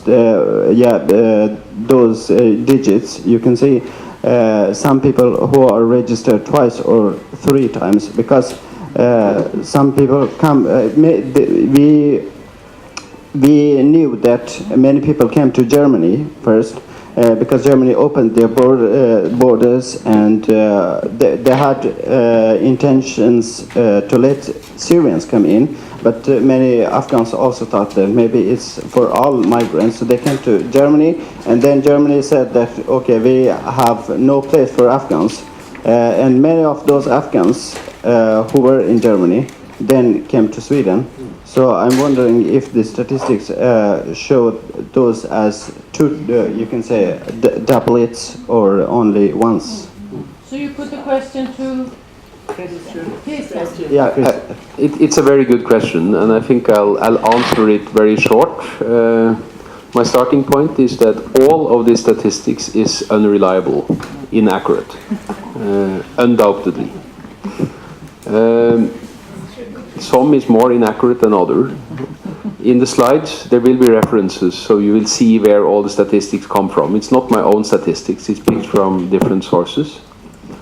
But I will make one more point, and that I think the statistics that I have picked and displayed is real in the sense that this is by and large the statistics that is believed in, and that is the starting point for decisions that are taken politically.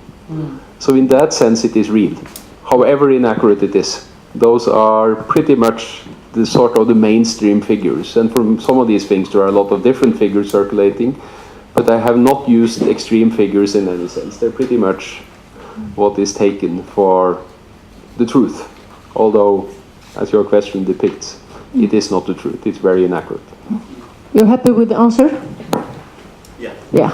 Next question, over there.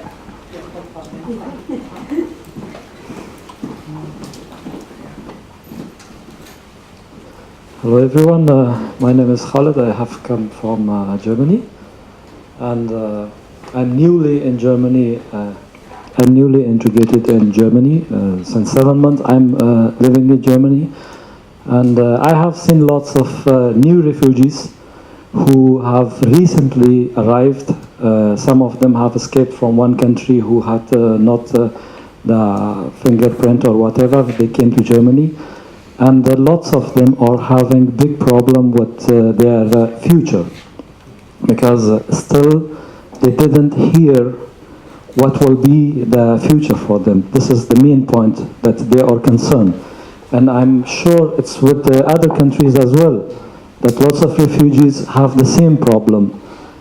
Since we are here and we have one of our colleagues from Swedish Parliament, my question is that regarding situation for such people who don't have any idea for their future, and some of them, I speak with them, they have seen really bad things, months in prison, they have lost their family members during the way coming, some of them have saw them drowning in the water, some of them have saw them, it's really disturbing stories. If we collect them, it's really disturbing. But the main concern I have, because I came here to convey a message from here to them back, that some people thinking about refugees and they want the situation for refugees to be better. That message I want to hear that from Swedish Parliament, that what will be your opinion regarding future situation for refugees. So, Hans, are you ready to answer? Maybe not on behalf of the whole Swedish politics, but at least no, your but I will try. Because this is not an unknown problem. It's an enormous challenge in Germany, but also in Sweden. We see today that too many of the refugees that come to Sweden or to Germany have to wait for a year or more than a year before they get a decision. And during this time, they are stuck in an asylum center, sometimes far out in the countryside. Up to now, it's not been possible for them to learn Swedish or to work. I fully understand that many are frustrated with this situation, and that this frustration also turns into new problems and challenges. We have had a number of reports in Sweden about problems in the asylum centers, violence, etc. I think this is one of the root causes for this, that people are stuck in facilities that they were supposed to spend perhaps weeks, months in, but now spending years in, and sitting waiting with this uncertainty and this frustration. So you are fully right, it's an enormous problem, and I think that if we really want to create a climate where we can include refugees in our society, we really must ensure that you get your decision as soon as possible, that you can start learn Swedish or German as soon as possible, that you can start work or have an education as soon as possible. That's crucial. I also would like to add up to the answer to that question, and that is because I'm a former parliamentarian. And I think two things regarding traumatized refugees.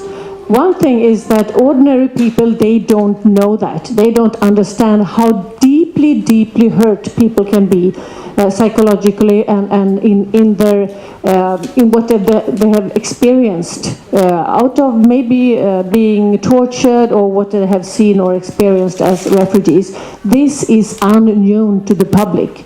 They think that these people behave oddly because they are so from another culture, blah, blah, blah, they're weird people. They don't know that they are so badly hurt. So that's one thing that has really to be told to the public. And second thing that I actually, I think I was the one introducing that in Parliament 2012 in Sweden, because I was at that time working for the Red Cross, who do treatments. One of the actors in Sweden who help refugees who are traumatized. And now in this budget this year, there will be more money for, at least in this country, to help out, to give adequate treatment to these people. Because you cannot expect people to be well integrated, to be well functioning, to learn language, to cooperate friendly in centers and if you're so badly hurt. So real medical and psychological treatment to these people. That's a costly thing, and resources, funds has to be put for that. And it's slowly coming, at least in this country, and that has to be, I think, spread out to North European context to help out the people, the refugees who are here. Now we have a question from our supreme moderator. Well, I will say it first in Dari, then my question will be in English. پرسان ما ای است چون بسیاری از خانم‌های افغان مجرد آمدن و در اینجا اگر رد بخورن بسیاریشان در خطر هستند، بسیاریشان از فامیل‌های آمدن که برگشتشان سخت است که کدام کمک‌های از طرف وزارت خارجه اینجا، از طرف وزارت بین‌المللی بر از اونا میشه. چون ما در بلژیم بودم در یک کنفرانسی که میخواستن اینی خانم‌ها را کمک کنن در تحصیل و زبان یاد گرفتن که بتانن از او طریق در سویدن یا در مملکت‌های اروپایی بانن. Michael, eller jag kan ju säga det på svenska tillbaka. Nu har jag sagt. Nå, jag är norsk också. Nej, men jag är ifrån Norge. Nej, men jag är ifrån Norge. Så jag är ifrån Norge. Så de kan inte förstå mig. Ja, men mitt spörsmål var att många ensamstående kvinnor, när vi pratar alltid om invandrare så blir vi nästan prata generellt. Men jag tänker den där mest kvinnliga, efter jag själv är väldigt kvinnoaktivist i den här rättningen. Så tänker jag de kvinnor som har kommit ensamstående och blir returnerade tillbaka till ett land som Afghanistan eller ett land som Syrien, Irak eller vad som helst det är. Och vilken problematik de har rönt från. Har regeringen tänkt på vilken hjälp de kan få i return tillbaka? För i vissa länder så har tänkt att ha en kriscenter där för dessa kvinnorna, en beskyddande, själv om de blir skickade tillbaka dit. Men har vi någon ordning för i Sverige och ser det lite runt, jag har fått som arbeta från EU-parlamentet nästan och gå runt till asylmottagare och spöra vilken problematik har dessa människorna som har kommit. Och det vill inte säga att nej men det är dålig mat på asylboende, det är inte den här problematiken, men lite mer att vår taskira, vår passport som inte blir legaliserat här och lite mer att den kvinnosituationen som är just nu, som är römt från, många av dem har römt riktigt från familjen för att de har fått chansen nu för att komma väck från dem. Vad händer med dem nu och när de bara sitter? Ja, det är lite en generell fråga.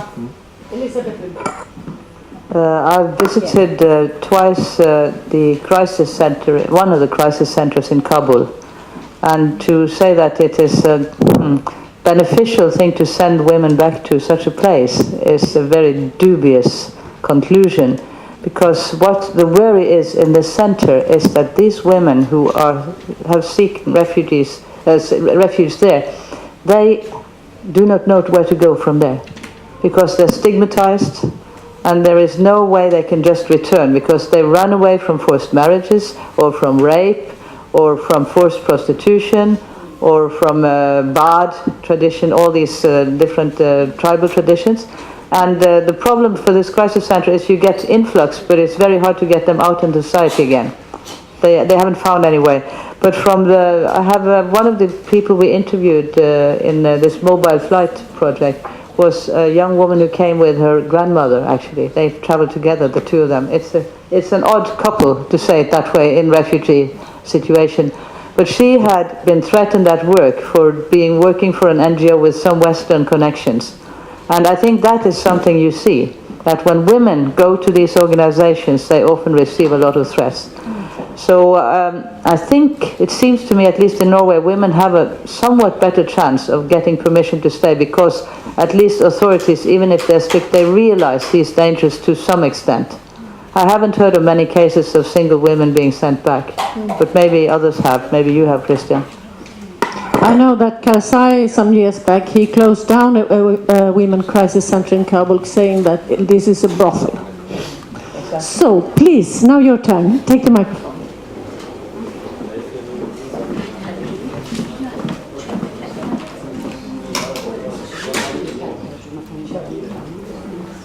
Hej, Jag heter Marcie. I cannot speak English. Lite svenska. Jag heter Marcie från Iran. Kurdisk och persiska. من 6 سال اینجا هستم، 6 سال به سوئد اومدم و در طول این 6 سال هیچ کس نبود که حرفهای من رو که حقیقت بود باور کنه، چون دروغ نگفته بودم. اینو beshun بگو. Ja, hon säger att nu har jag bott här i 6 år. Iransk och persisk, halvkurdisk är hon. Hon har bott här i 6 år och de har inte varit någon som har trott på hennes historia. För att hon menar det är bara för att hon har sagt sanningen och inte hittat på någon historia. در طول این 6 سال من بارها و بارها به هندلگاره هایی که داشتم میگفتم که من کرد هستم، همیشه مورد آزار و ظلم به خاطر مذهب، به خاطر کرد بودنم تحت ظلم و ستم بودم. پسرم ایران کشته شده ولی چون مدرک نیست توی اینترنت پس ما نمیتونیم باور کنیم. بله. Talk English because there is a lot of people from other countries that cannot speak. Okay, sorry. That I want to add that this question that you asked last time, that is her question. That was her question too, but she didn't receive the answer. The translated answer. Okay, the answer. Exactly. Okay, but we get some answer from Elizabeth, so I will tell you in diary. Just give it 5 minutes. Okay, shall I say that in English? Okay, she's saying that, okay, a lot of people have understand her in Persian, so maybe I will talk to you in English. She said that she have been here in 6 years. She have don't lie anything. She told the government in 6 years that her child have been murdered in Iran, and she have been tortured for being Kurdi, for being the other religion than her, or than the arrestor of people there, and but no one trust her. So yeah. و عملا تو کاری میکنن که انسان حتما باید دروغ بگه تا اقامت رو بگیره، ولی من هرگز نمیتونم و نمیتونم برگردم چون من در خطرم دلیل دارم. And then she say you have to always have a paper and nothing every time. It was one of a big question in EU Commission 3 days ago, that you have to have a paper in everything you're talking about, and it's very hard and difficult in Afghanistan, in Iran, in Iraq to have a paper about your life or about something that we are registered here everywhere in Sweden, so we can have a paper to show, but not in those countries. She said I don't have those papers, so that's why, and I cannot lie, and I am now living here without any chance to have a permanent. So what's the question? The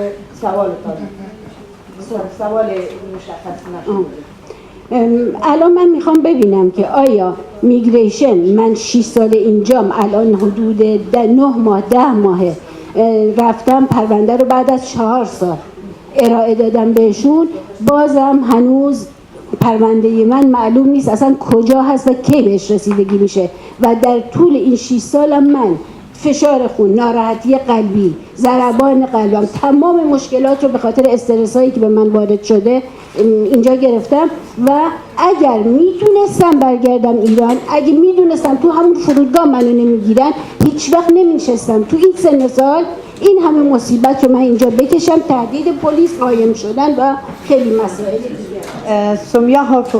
So I have understand she's question is that it's taking a long process in migration to make a decisions for refugees, and that long decision make persons sick.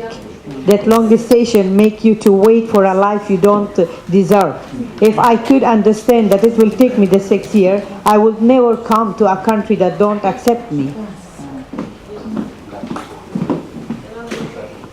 Thank you for a very good remark. I think we can use that as a starting point for the last question to the panel, and that would be your summing up of this session, because we have now the final conclusion of the whole day to come. But my question to you is the same as I used to pose when I walk around in villages and small schools in Afghanistan or Africa, asking children, if you were president or if you were the prime EU commissioner or if you were king and you had all the power of your country or EU, what would be your first day decision? What would you do the first day in power to change things for the better? And I believe that we let Christian start, and then Hans, and then Ida, and Elisabeth finally. And you have to keep it short. I'm tempted to ask for an exemption, because that's an impossible question to answer. I'm more tempted to bring up one thing which extends from what we have discussed, which I think is really important. And I think it's important for those of us who are here, and that is to point out one particular type of dilemma that politicians face. At the moment, there is quite wide agreement amongst politicians that limiting immigration to the West is important. One may like or dislike that, but that is widely agreed. One is willing to do a lot to try to stem migration, including to send very strong signals that this is not a good place to be. The problem with the things one does to demonstrate that this is not a good place to be is that also hits those who already are here. That is a very deep dilemma that we see coming up in a lot of the political decisions. I'm not defending it, I'm just pointing out that that is the reality. And the example that Elizabeth brought up, for example, of education to asylum seekers is exactly that. If you want to help asylum seekers get integrated, and if you want to equip them so that they fare well even if they are deported, offering them good education the day that they arrive is the right thing to do. But if you want to tell people back home who contemplate traveling to Sweden or to Norway or to Germany that that is not a smart thing because you will have a terrible life there, then intuitively you would think that offering that education is a stupid thing to do. I'm making the dilemma very rough here, but through that example. But I think it's a reality, and if you're thinking politically about those set of issues, many of you are asylum seekers or already have asylum here in Europe. I think this is one thing that is at the heart of the matter that we haven't discussed, and politicians need to deal with that dilemma. And my answer is, make sure that you don't make the choices that make life terrible for those who are already here, because then in fact it will be a self-fulfilling prophecy, and we will have citizens who think that we are a terrible place to be, and they will not be good citizens. So to the extent I could answer your challenge, Lotte, that would be my answer. Okay. Thank you. Hans, concluding remark.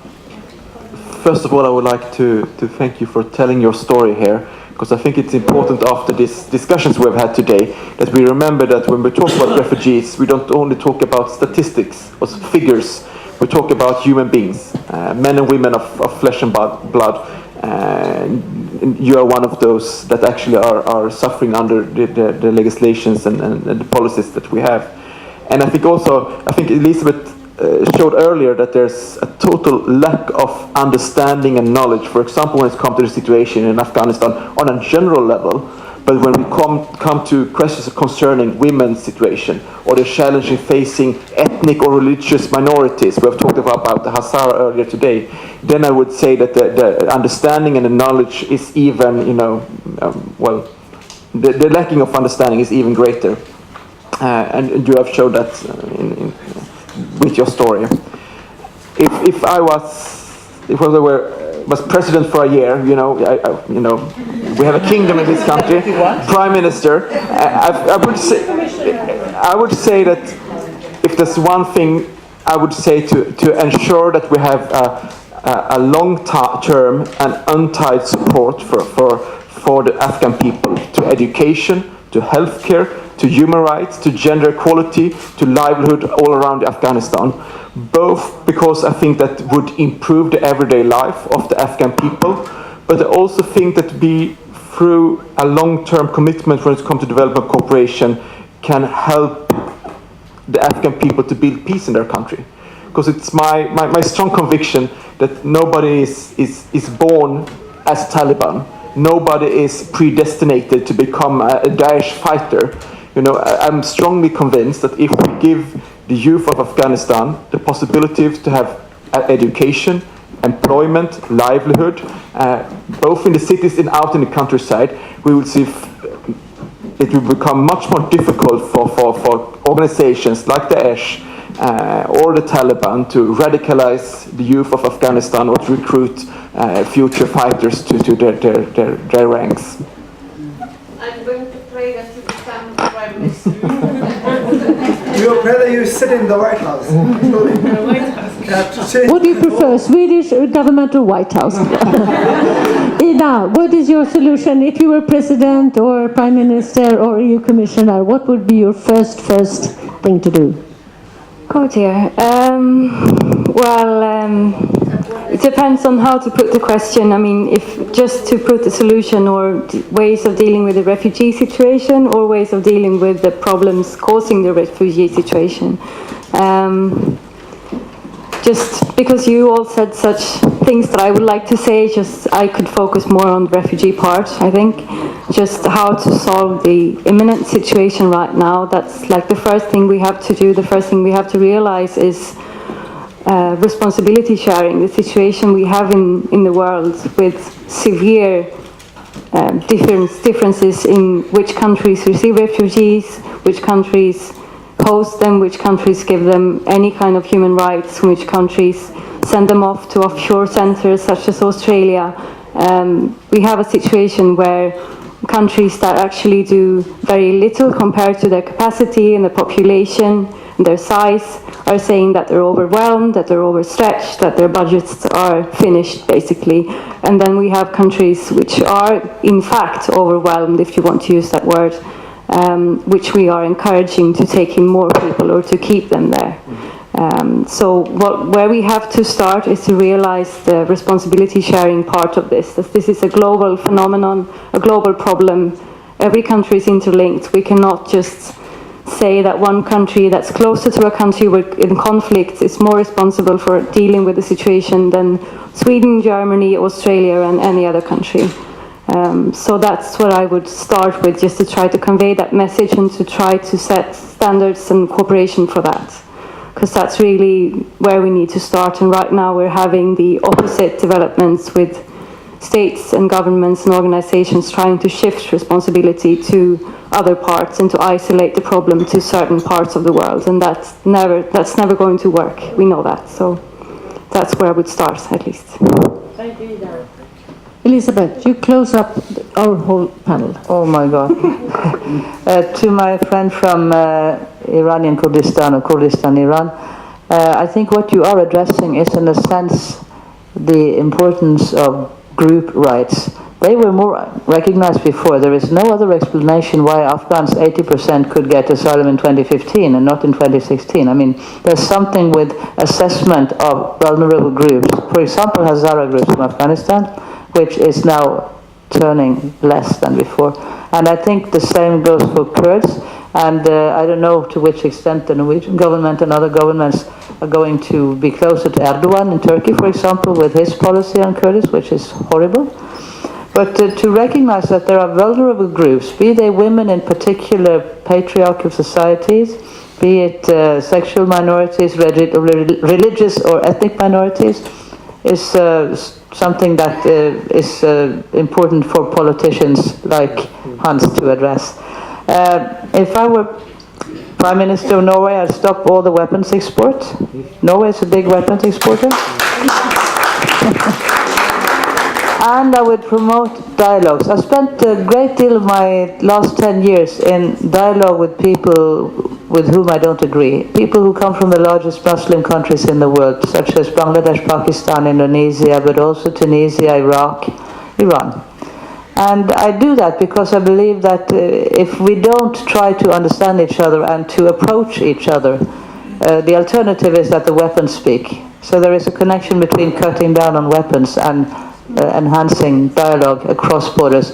Even with what was much easier in 2002 or 2001, even with moderate elements of Taliban, today that is very, very hard, I realize. Very, very hard. but there was a big mistake done when it came to the Bonn Conference way back in 2001, IBD. But dialogue and stop and weapons. Thank you so much. Now we close up this panel, and a big applause for the panelists. And for the moderator.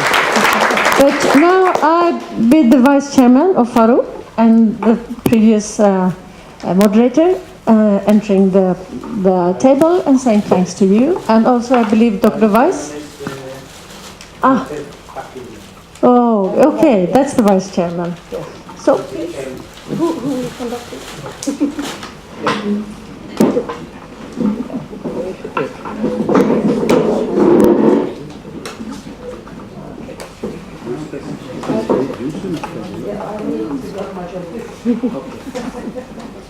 So please come here.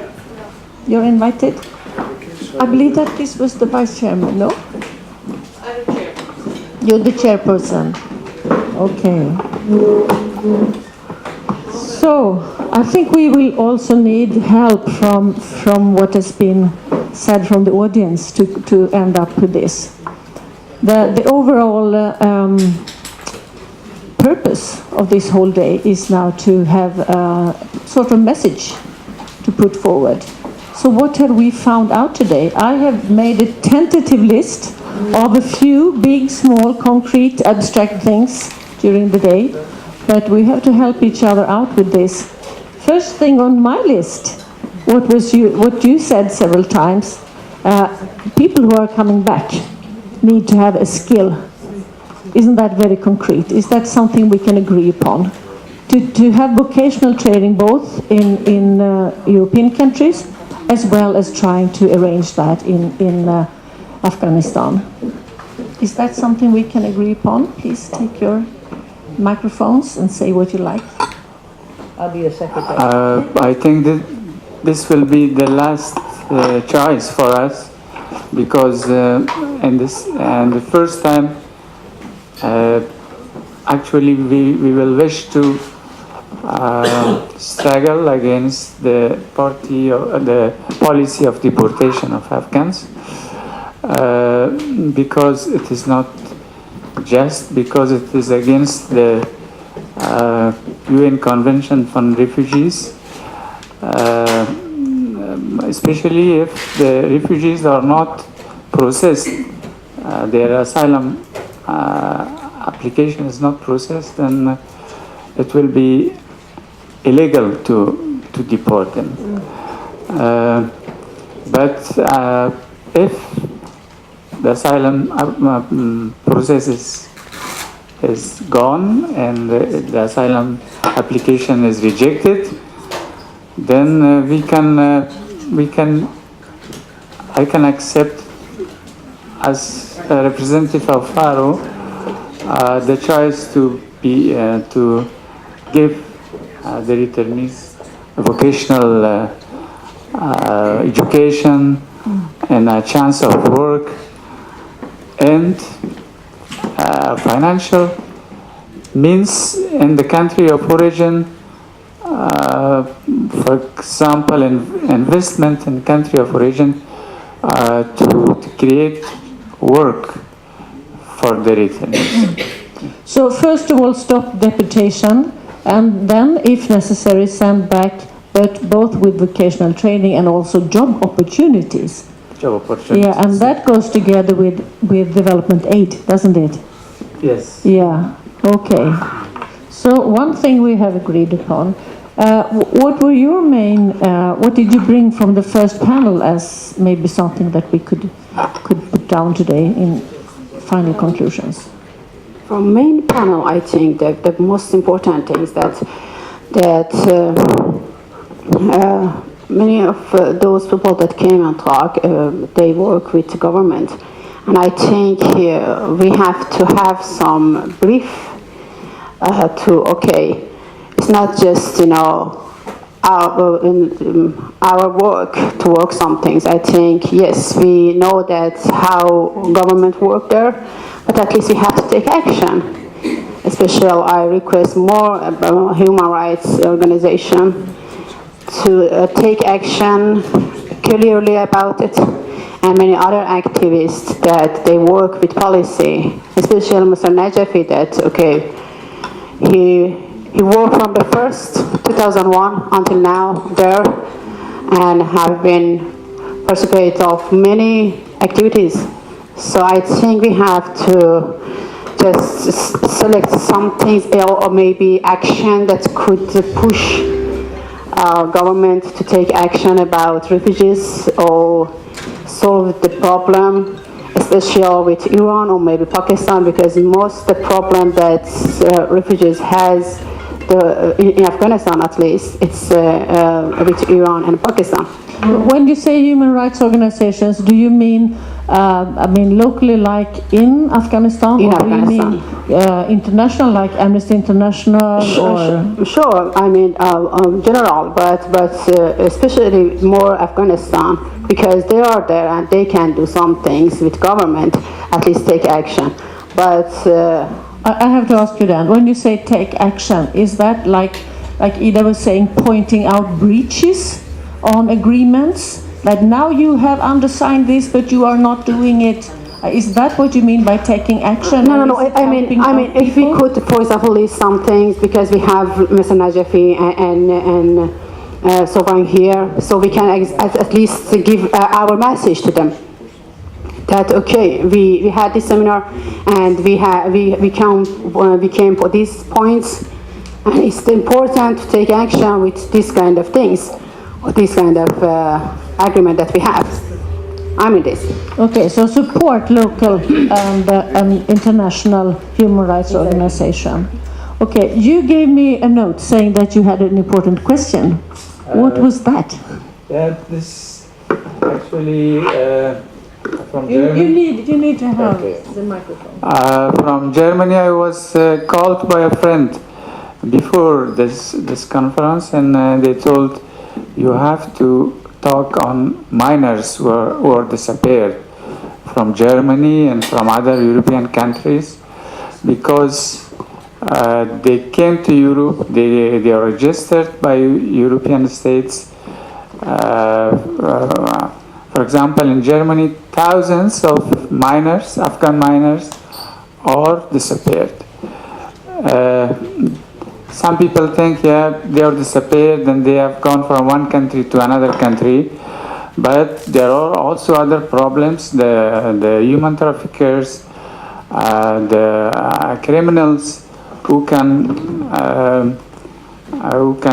take away these boys and girls and misuse them. The European states have to do something about it to make clear where the disappeared minors are. They have in Europe there is a computer system, and they can do it easily, but they should make work of it. So stop the human traffickers and smugglers and not having all these children disappearing in Europe. That is your issue. Yes, pay attention to this problem and find it out where these children are, or at least find it out that they are not misused by this. And that's a police issue mainly, isn't it? Or that is a police issue mainly. And that can also be affected by the European Union.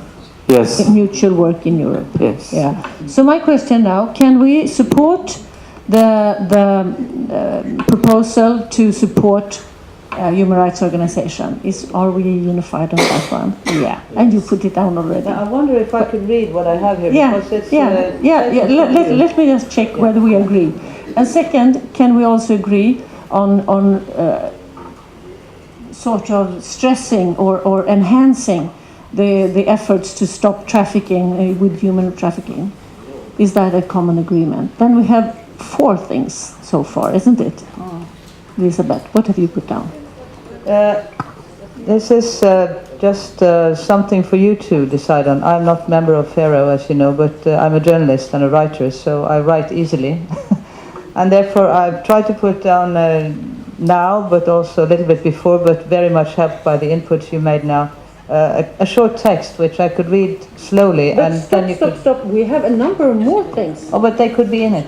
Yeah. Before you know it. No, wait until we're finished. Oh, yeah, okay. Yeah, there are more things that have come out during the day. You yourself had a very applauded suggestion: stop to limit or stop weapon exports. Yeah, do we agree on that? I surely agree, and I think the audience agree on that. So that has to be put in the list, isn't it? A world without weapon makes no war and no refugees. That's a root cause. And I think you, Christian, you really agree with that one. Yes. So that was one thing. And we also, I think that was put also by you, Christian, legal ways to seek asylum. Legal ways. To open up legal ways to seek asylum instead of stopping them, because then you're a refugee that can have, you are entitled to rights. Now you have no, you stop in nothing, in a vacuum between countries. Do we agree on that one? Open up legal ways to seek asylum in Europe. I think that in the first time we should stress on application of UN Convention for Refugees, 1951. And, Article 14. Article 1 and the rest. But and at the same time, open legal ways for coming to Europe. Yeah. And especially Article 14 is the one saying that you have the right to seek asylum. Yes, yes. Okay, and then we have shortening the time, the administrative time to finalize applications instead of waiting for years and years. That was one of your issues, waiting 6 years. Shortening the administrative time. Isn't that a very obvious one? Yeah, could never be stressed enough. We agree? Yes. If you don't agree, you have to say. I agree. You agree, really? Take a lot of time. Many people then don't know how they can do. And the other thing that I want to mention Yeah. is that Please take the microphone. I wanted to mention the Dublin Convention. Dublin. So it's not working, I think, due to refugees problem in Europe and many countries they cannot follow that. So how would happen with that? And Revising the Dublin Convention. Yes. Yeah. Because it's not working, obviously. Yes, because many family talk with me, and many of those cases, belongs of Dublin, and they was worried about that. That okay, they would import to those countries that they came first. And one thing that was raised from the audience was also trauma treatment and awareness of how badly hurt people are physically and psychologically. So trauma treatment for refugees, isn't that one good thing to put forward? Yes, especially for minors. Minors are traumatized, and when they disappear, you think they are misused.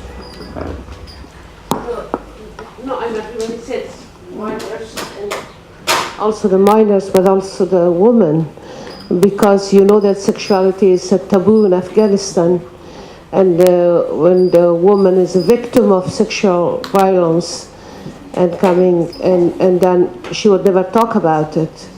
I would need special attention, actually right Dari Pashto translation, and a special treatment for these women, because in this moment, in this 40,000 from Germany and from England and from Europe, other side of Europe, there's a lots of women, and that will be very inhuman to send these women back with their trauma. Positive discrimination, special attention to abused women. That's a hardcore thing as well.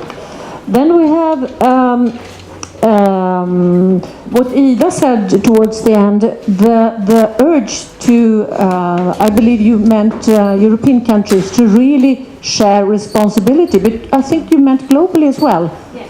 All kinds of migration issues are a shared responsibility and should not be put to someone else to solve. So how do we put that more concrete? How can we bash it and how can we really make that effective? Isn't that what's written actually in the UN conventions? It's we have all undersigned. You need a microphone. Help us out.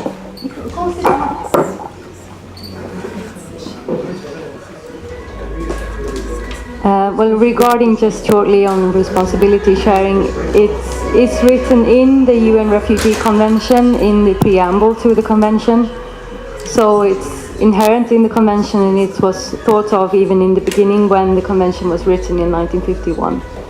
But it's in the preamble, it's not in any of the articles, and it's not a regulated process that's part of the convention.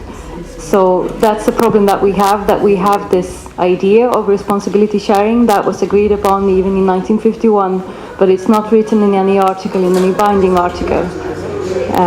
So that's also something that we have to work on. So we have to push the UN to make it effective. That's what you're saying? Yes. Okay, and that means, doesn't it, reinforcing the United Nations once again, instead of seeing it slowly dying over there.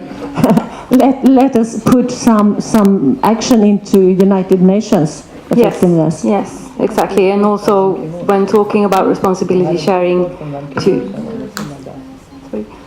to just remember to always keep in mind the right to seek asylum spontaneously, not to supplement that right with just safe and legal routes.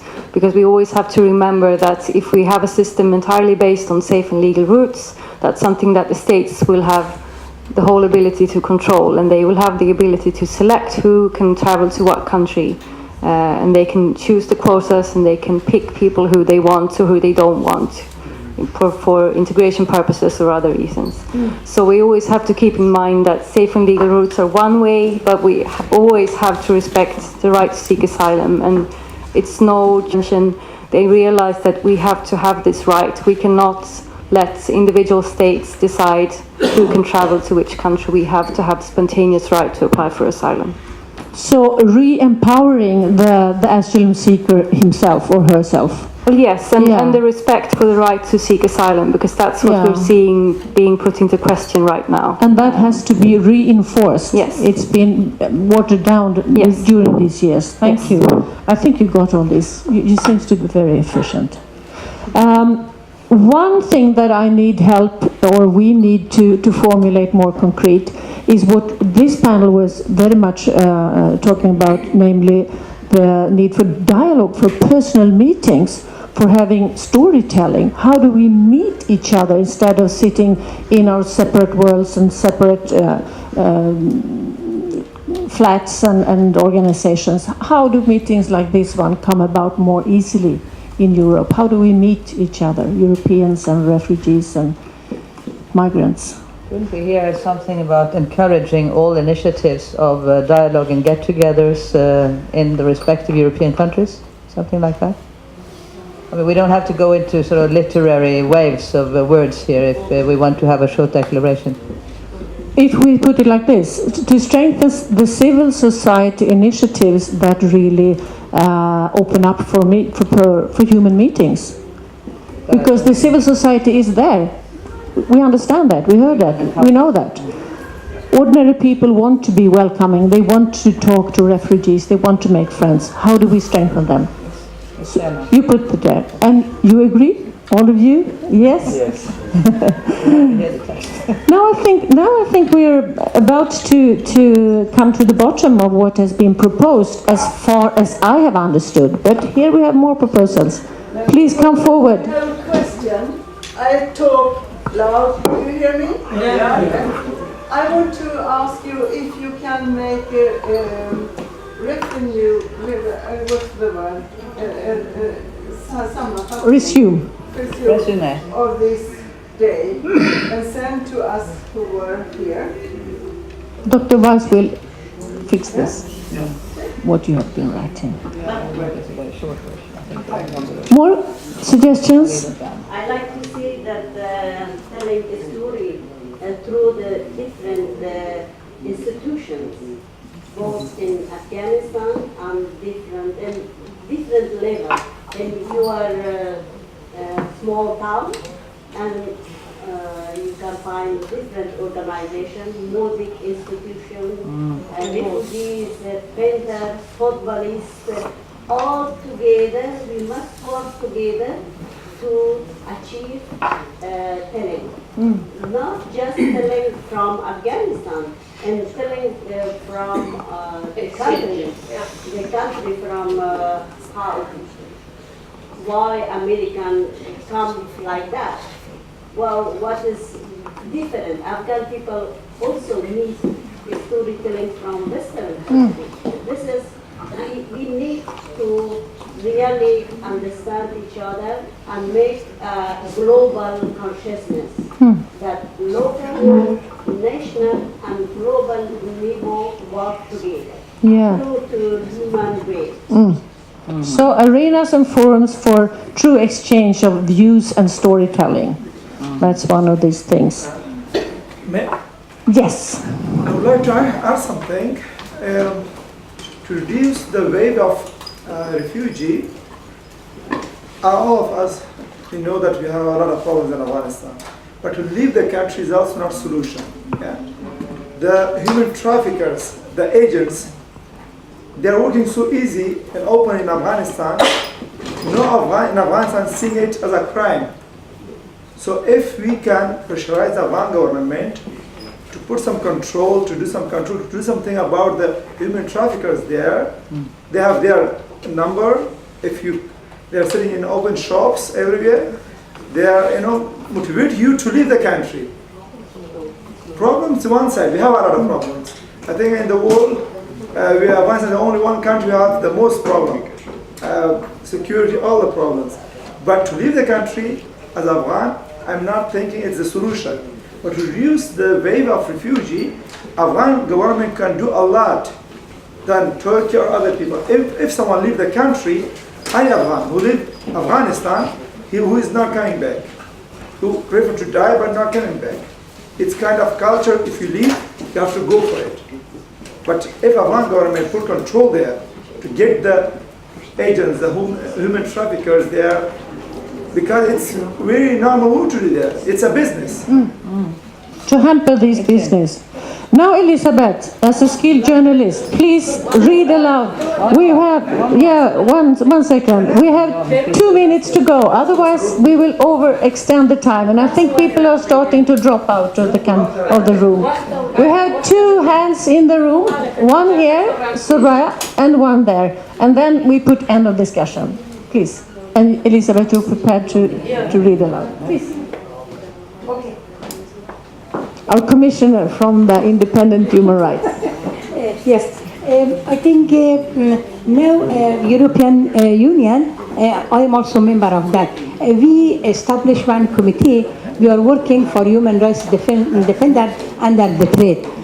I think this is very important in this moment to support this mechanism. How European Union can support in defense human rights defender under the threat. Because now when they don't have any place, they have to leave Afghanistan. But Afghanistan needs these people inside. Until now, we have only one house. This is Kabul House. And this is only for women, women rights defenders under the threat, but not for men. For example, some journalists and another. So this is very, very useful if we can have some like shelter, some place, and also support this mechanism. And this is the way that they can stay there for not. We don't have only one. Yeah, and the last woman. Thank you. My name is Maria Mazzini. I am from Oslo, Norway. What I want to say is in 3 or 4 short sentences. The first is that please wake up and use your historical memory. And that is something I, as an individual, am asking not only from the governments of the European countries, but also from all people, individuals in Europe and in Afghanistan, in all over the world, because the situation in Afghanistan is just as an example from this third world war, which is happening everywhere in the world. That was not shortest sentence, very long. But the other is that please do something what humanity needs in the world. And that is not war, it's peace and development. Sounds like a good preamble. Thank you.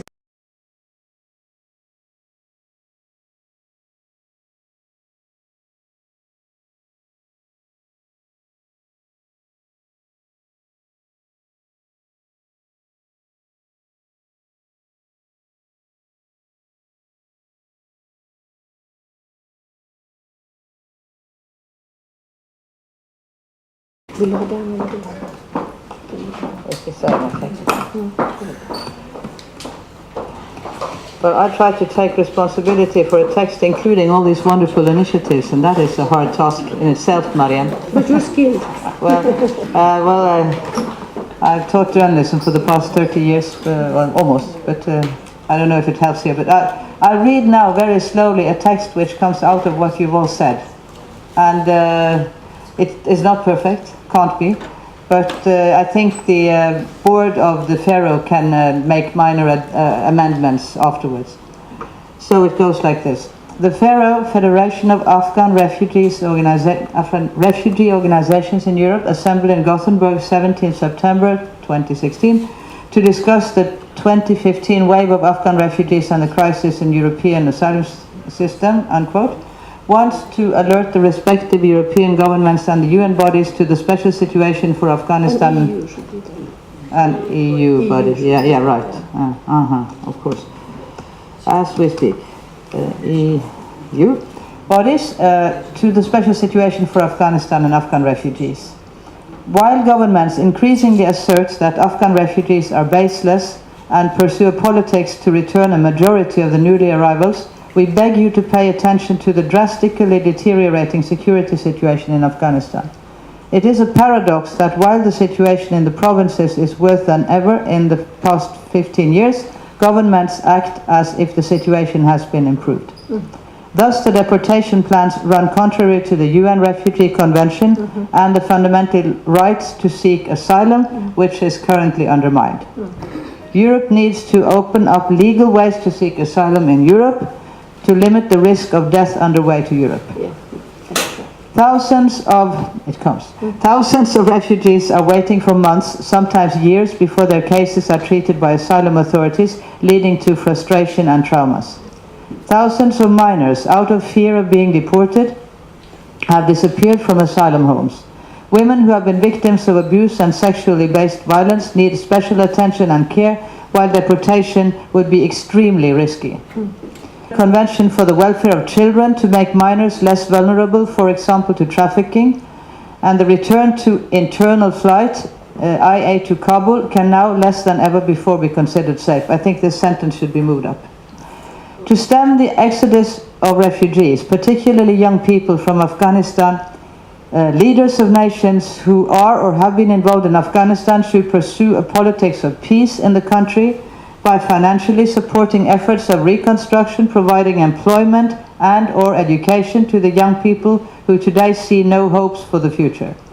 Here, large-scale investments are needed, while all weapons exports should be banned. Stop. I think it was also said in the morning panel that the coordination between aid agencies should be a lot better than it is now. I could put that at the end here. Just ask it. I put the keyword. Right. Banned weapons. Where was that? Furthermore, we underline the need for support of initiatives and organizations adhering to human rights and democratic reform, including those who encourage art and literature. Where are you, Farida? And sports. And I didn't say sports. But that was mentioned. Yeah. Oh, sports. Yeah. In a country of storytelling and poetry, which is my very deep experience, by the way. Also at the transnational level. Human rights defenders need special attention and support, also institutional support, because they're especially vulnerable. Second, there's no second here. The large-scale European plans to return tens of thousands of Afghan refugees to the war-ravaged country should be put on hold. Instead, governments and related institutions should provide the refugees with education and skills that will be useful for rebuilding the country, and encourage civil society initiatives that open up for human encounters and dialogue. Joint efforts to fight trafficking and exploitation of refugees are in dire need of support. And if the return policy is pursued in spite of protest, at least the government should see that refugees return with some basic skills that would help their future and Afghanistan. That's the text. Isn't that terrific? She made an excellent job. Could we leave this text now to FAROE to polish and sort of convey to some, what should we say, some worthy... But should it be translated also maybe? Yeah, it should be translated. Now, please, you should free me now from this position and take to conclude this. Who will do that from FAROE? Job is done. Okay, can we step down?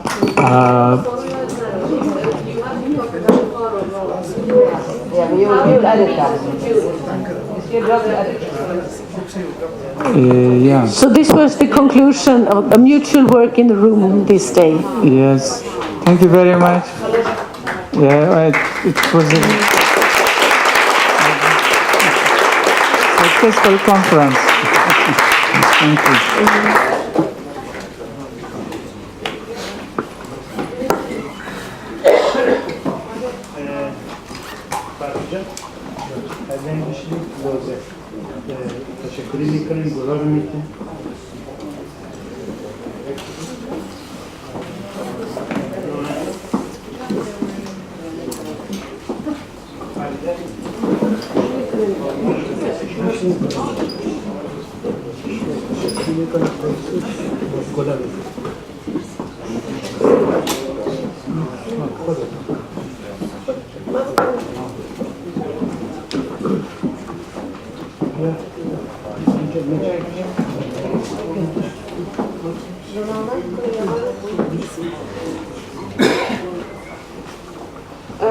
Engineer Sergey? Engineer Sergey?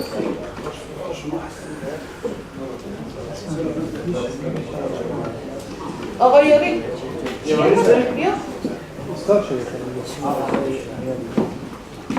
I'm just calling the FAROE Commission here to make a better, what do you call it, give more power to thank you all for being here and sharing your knowledge with us.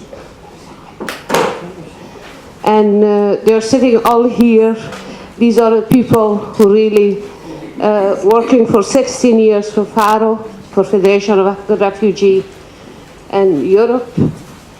And I just call them with me because maybe I'm afraid that I can't say thank you enough, especially my Swedish girl from Norwegian, my Afghan fellows. They're coming from Afghanistan. We are so happy. You know what's happened to me? What I hear this discussion, and I just read the news from the last time about against refugee protests. It gives me more hope.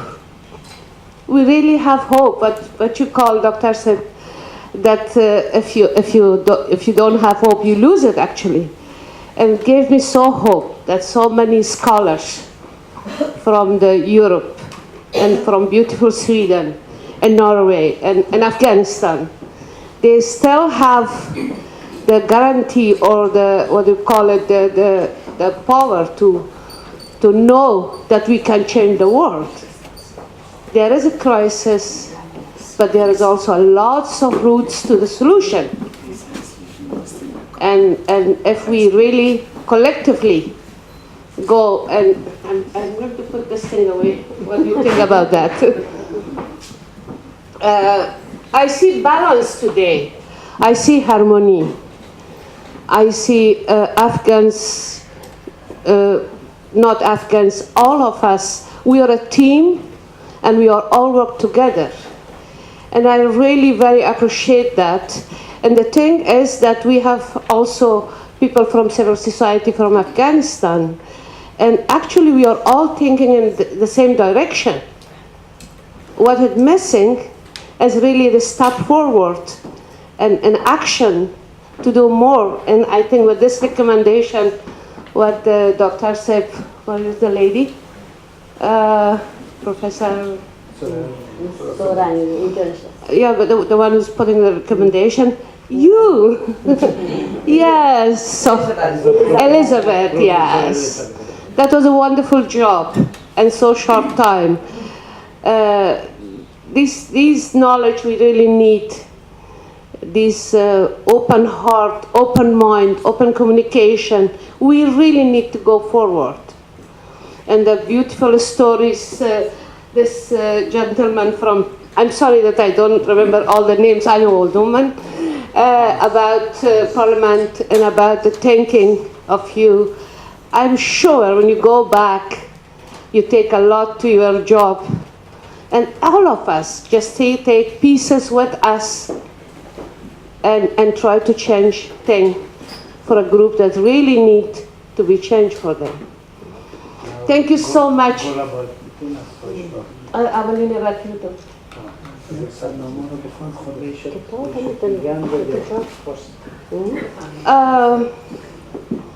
You know, we have a beautiful saying in Afghan. We say, برگ سبز است و فی درویش چی کند آشنا امین دارد بینوا همین دارد. Okay, I'm sorry. I want to try. Yeah. In English, it's a windows. I want to translate that. We just have one leaves, and we don't have. We are darwish, we are very poor. I don't have more to give, but it means a lot to give. And with these words, I want to give you some flowers, and also a very nice book that I read myself and I discuss about it from Farida John. Maybe many of you in Sweden and Norway know that, but I don't know if you know that internationally in Afghan people. That is about refugees, and that is actually a book that create the bottom to understand how the refugee lives. Then you can read it back when you're sitting, laying in your bed and you can't sleep, and you can put it pages, and I think it helps a lot.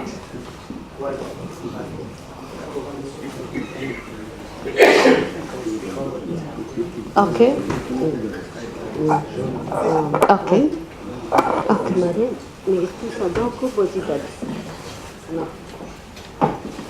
Okay, if you put all of them here, we can, yes, kiss, but keep it to me, yeah.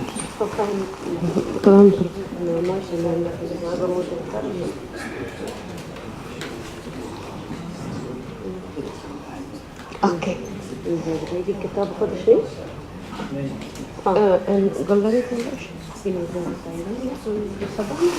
Professor Elizabeth Hayden, can I ask you? Can you talk a little about You know that? I don't know the topic. Okay. That's a book about Afghanistan, and I want you to give you from.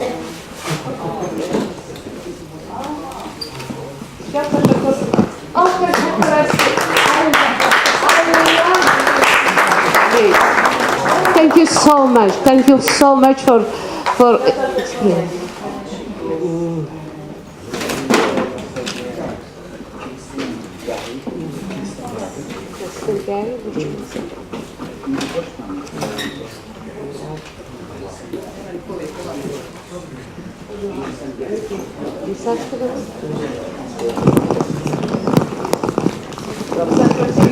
If I say your name good, thank you so much for your beautiful research. And so thank you being with your day off here. But how come you know which Afghanistan books I don't have? Almost everything there is. This one. Look, we should integrate on these things. We should call people with which book you don't have. But we can do that if we have a lot of books. You can give me your telephone number. Next time I will do that.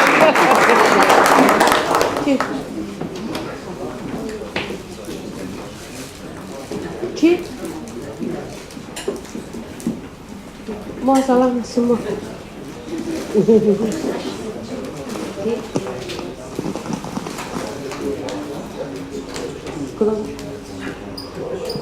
You're the. Of course. I have a very nice lunch with him and I learned from him. And thank you so much to be here. Thank you very much. Thank you so much. We're so happy.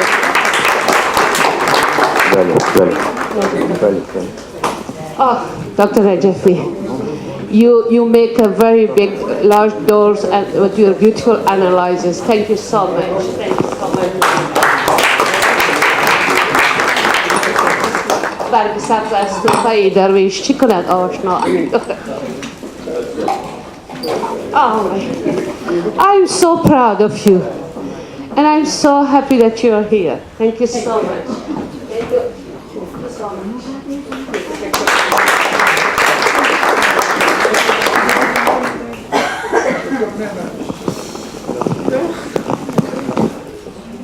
Lotte Hestra.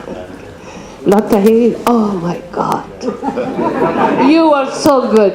I was almost jealous of you, you know. And I thought, you know, I'm going to learn a lot how to moderate something. And then at once I saw I'm 60 years, I can't learn anymore. I'm 61. You're 61? No, but you learn a lot. Thank you so much. You did really a wonderful job. Thank you so much. But I heard, of course, before from you, and thank you so much. Is that long story?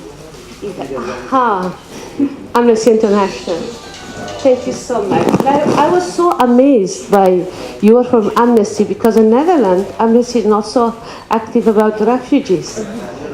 Thank you so much. I hope that you go more and do more about refugees.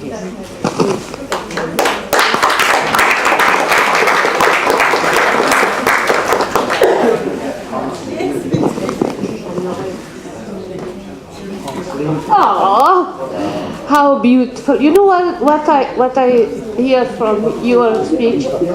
You are so honest and so open. If you are, I don't say Holland because then I'm judging something. I don't want to judge. I said we have some parliamentarians like you in Holland. That was so good. And at once I forget the face of Wilders. Thank you so much. Thank you so much.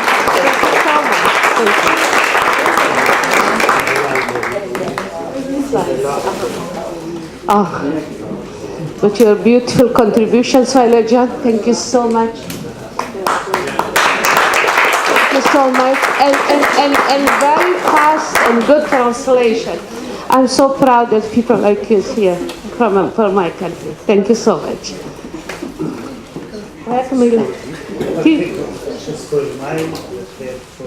Oh, spoil my John.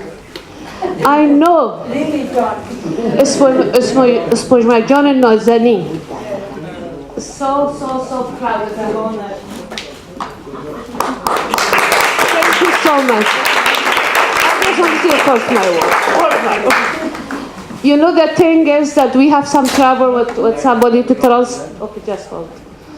And this lady just switch and be what do you call it, announcer. And I'm so proud of you.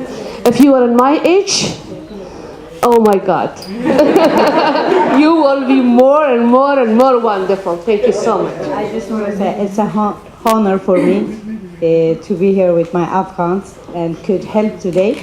I will work hardly to go back to Afghanistan one day and help my own countrymen there. But I will start here.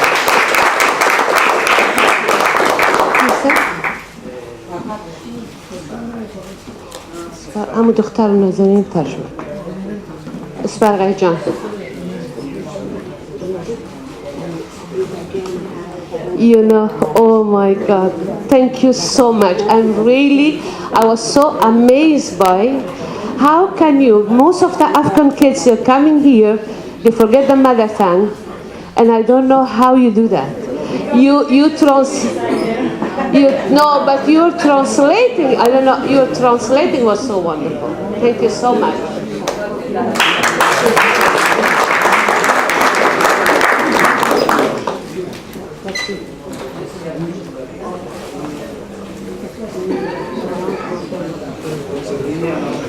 Oh, Dr. Lenja Larsson, we had a nice conversation. You help us so much. Thank you so much. Thank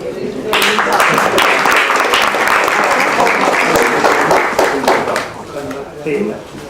Oh, Mr. Peter, you know, you did such a big job, but you are not visible here. And we miss you the whole time, and we are not so kind to give you attention. Even I'm going to kiss you. Can I kiss you? Thank you so much. Thank you so much.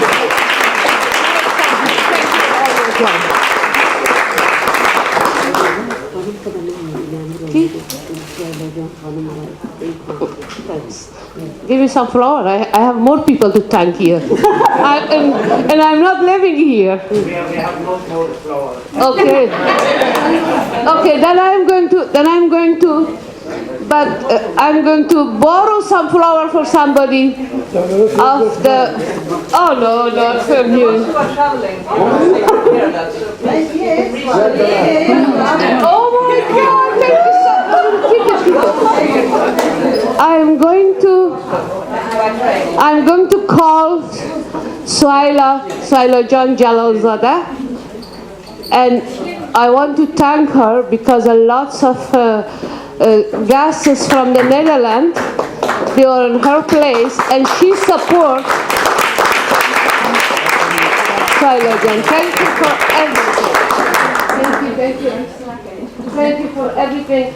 You know, and we took her husband evening and evening with talking and discussing and Skyping, and this woman never come in the room and say, guys, it is my time, of my kids' time. Thank you so much. And and now the finishing touch was that lots of people last night sleep in her home, and she is a wonderful host. Thank you so much. I think I have somebody. Wait. If I finish, then you can take the microphone and you can do anything that you want. No, I just want to say. Okay.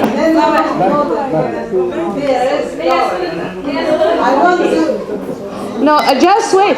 I have to finish it. If I finish, you can have the microphone and you can talk the whole thing. Okay.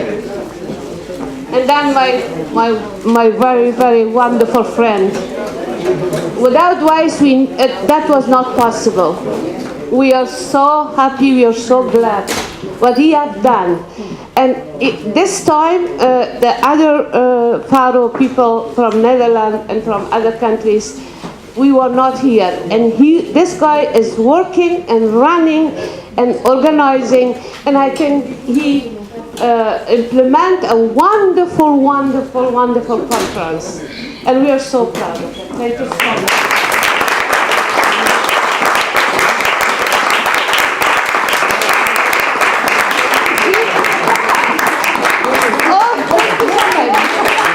Wow, I think John, may I give your husband a rose? Thank you so much. And of course, we have done nothing. Of course, our Ayat. You are here, my love. You know I love this guy. Assalamu alaikum. مشهوري نعلم أنا بقولش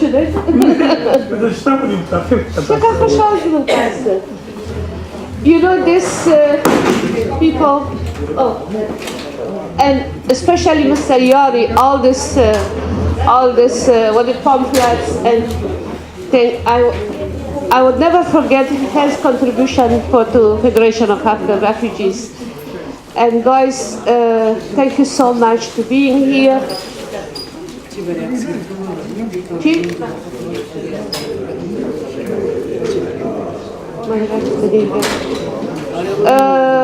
Everybody, thank you very, very much. And I'm giving now the microphone to Jalal John, Dr. Said Jalalzadeh, and wish you good back home, good journey. And thank you so much. Photo together with all.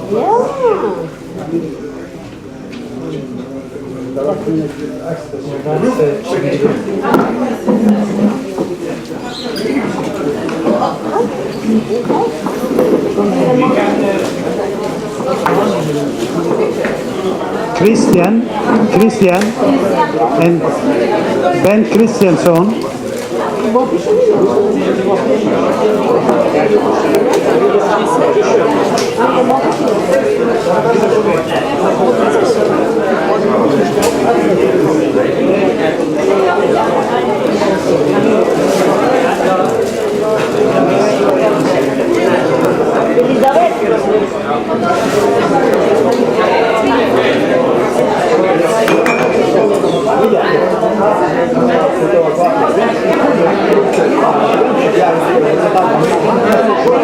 Elizabeth.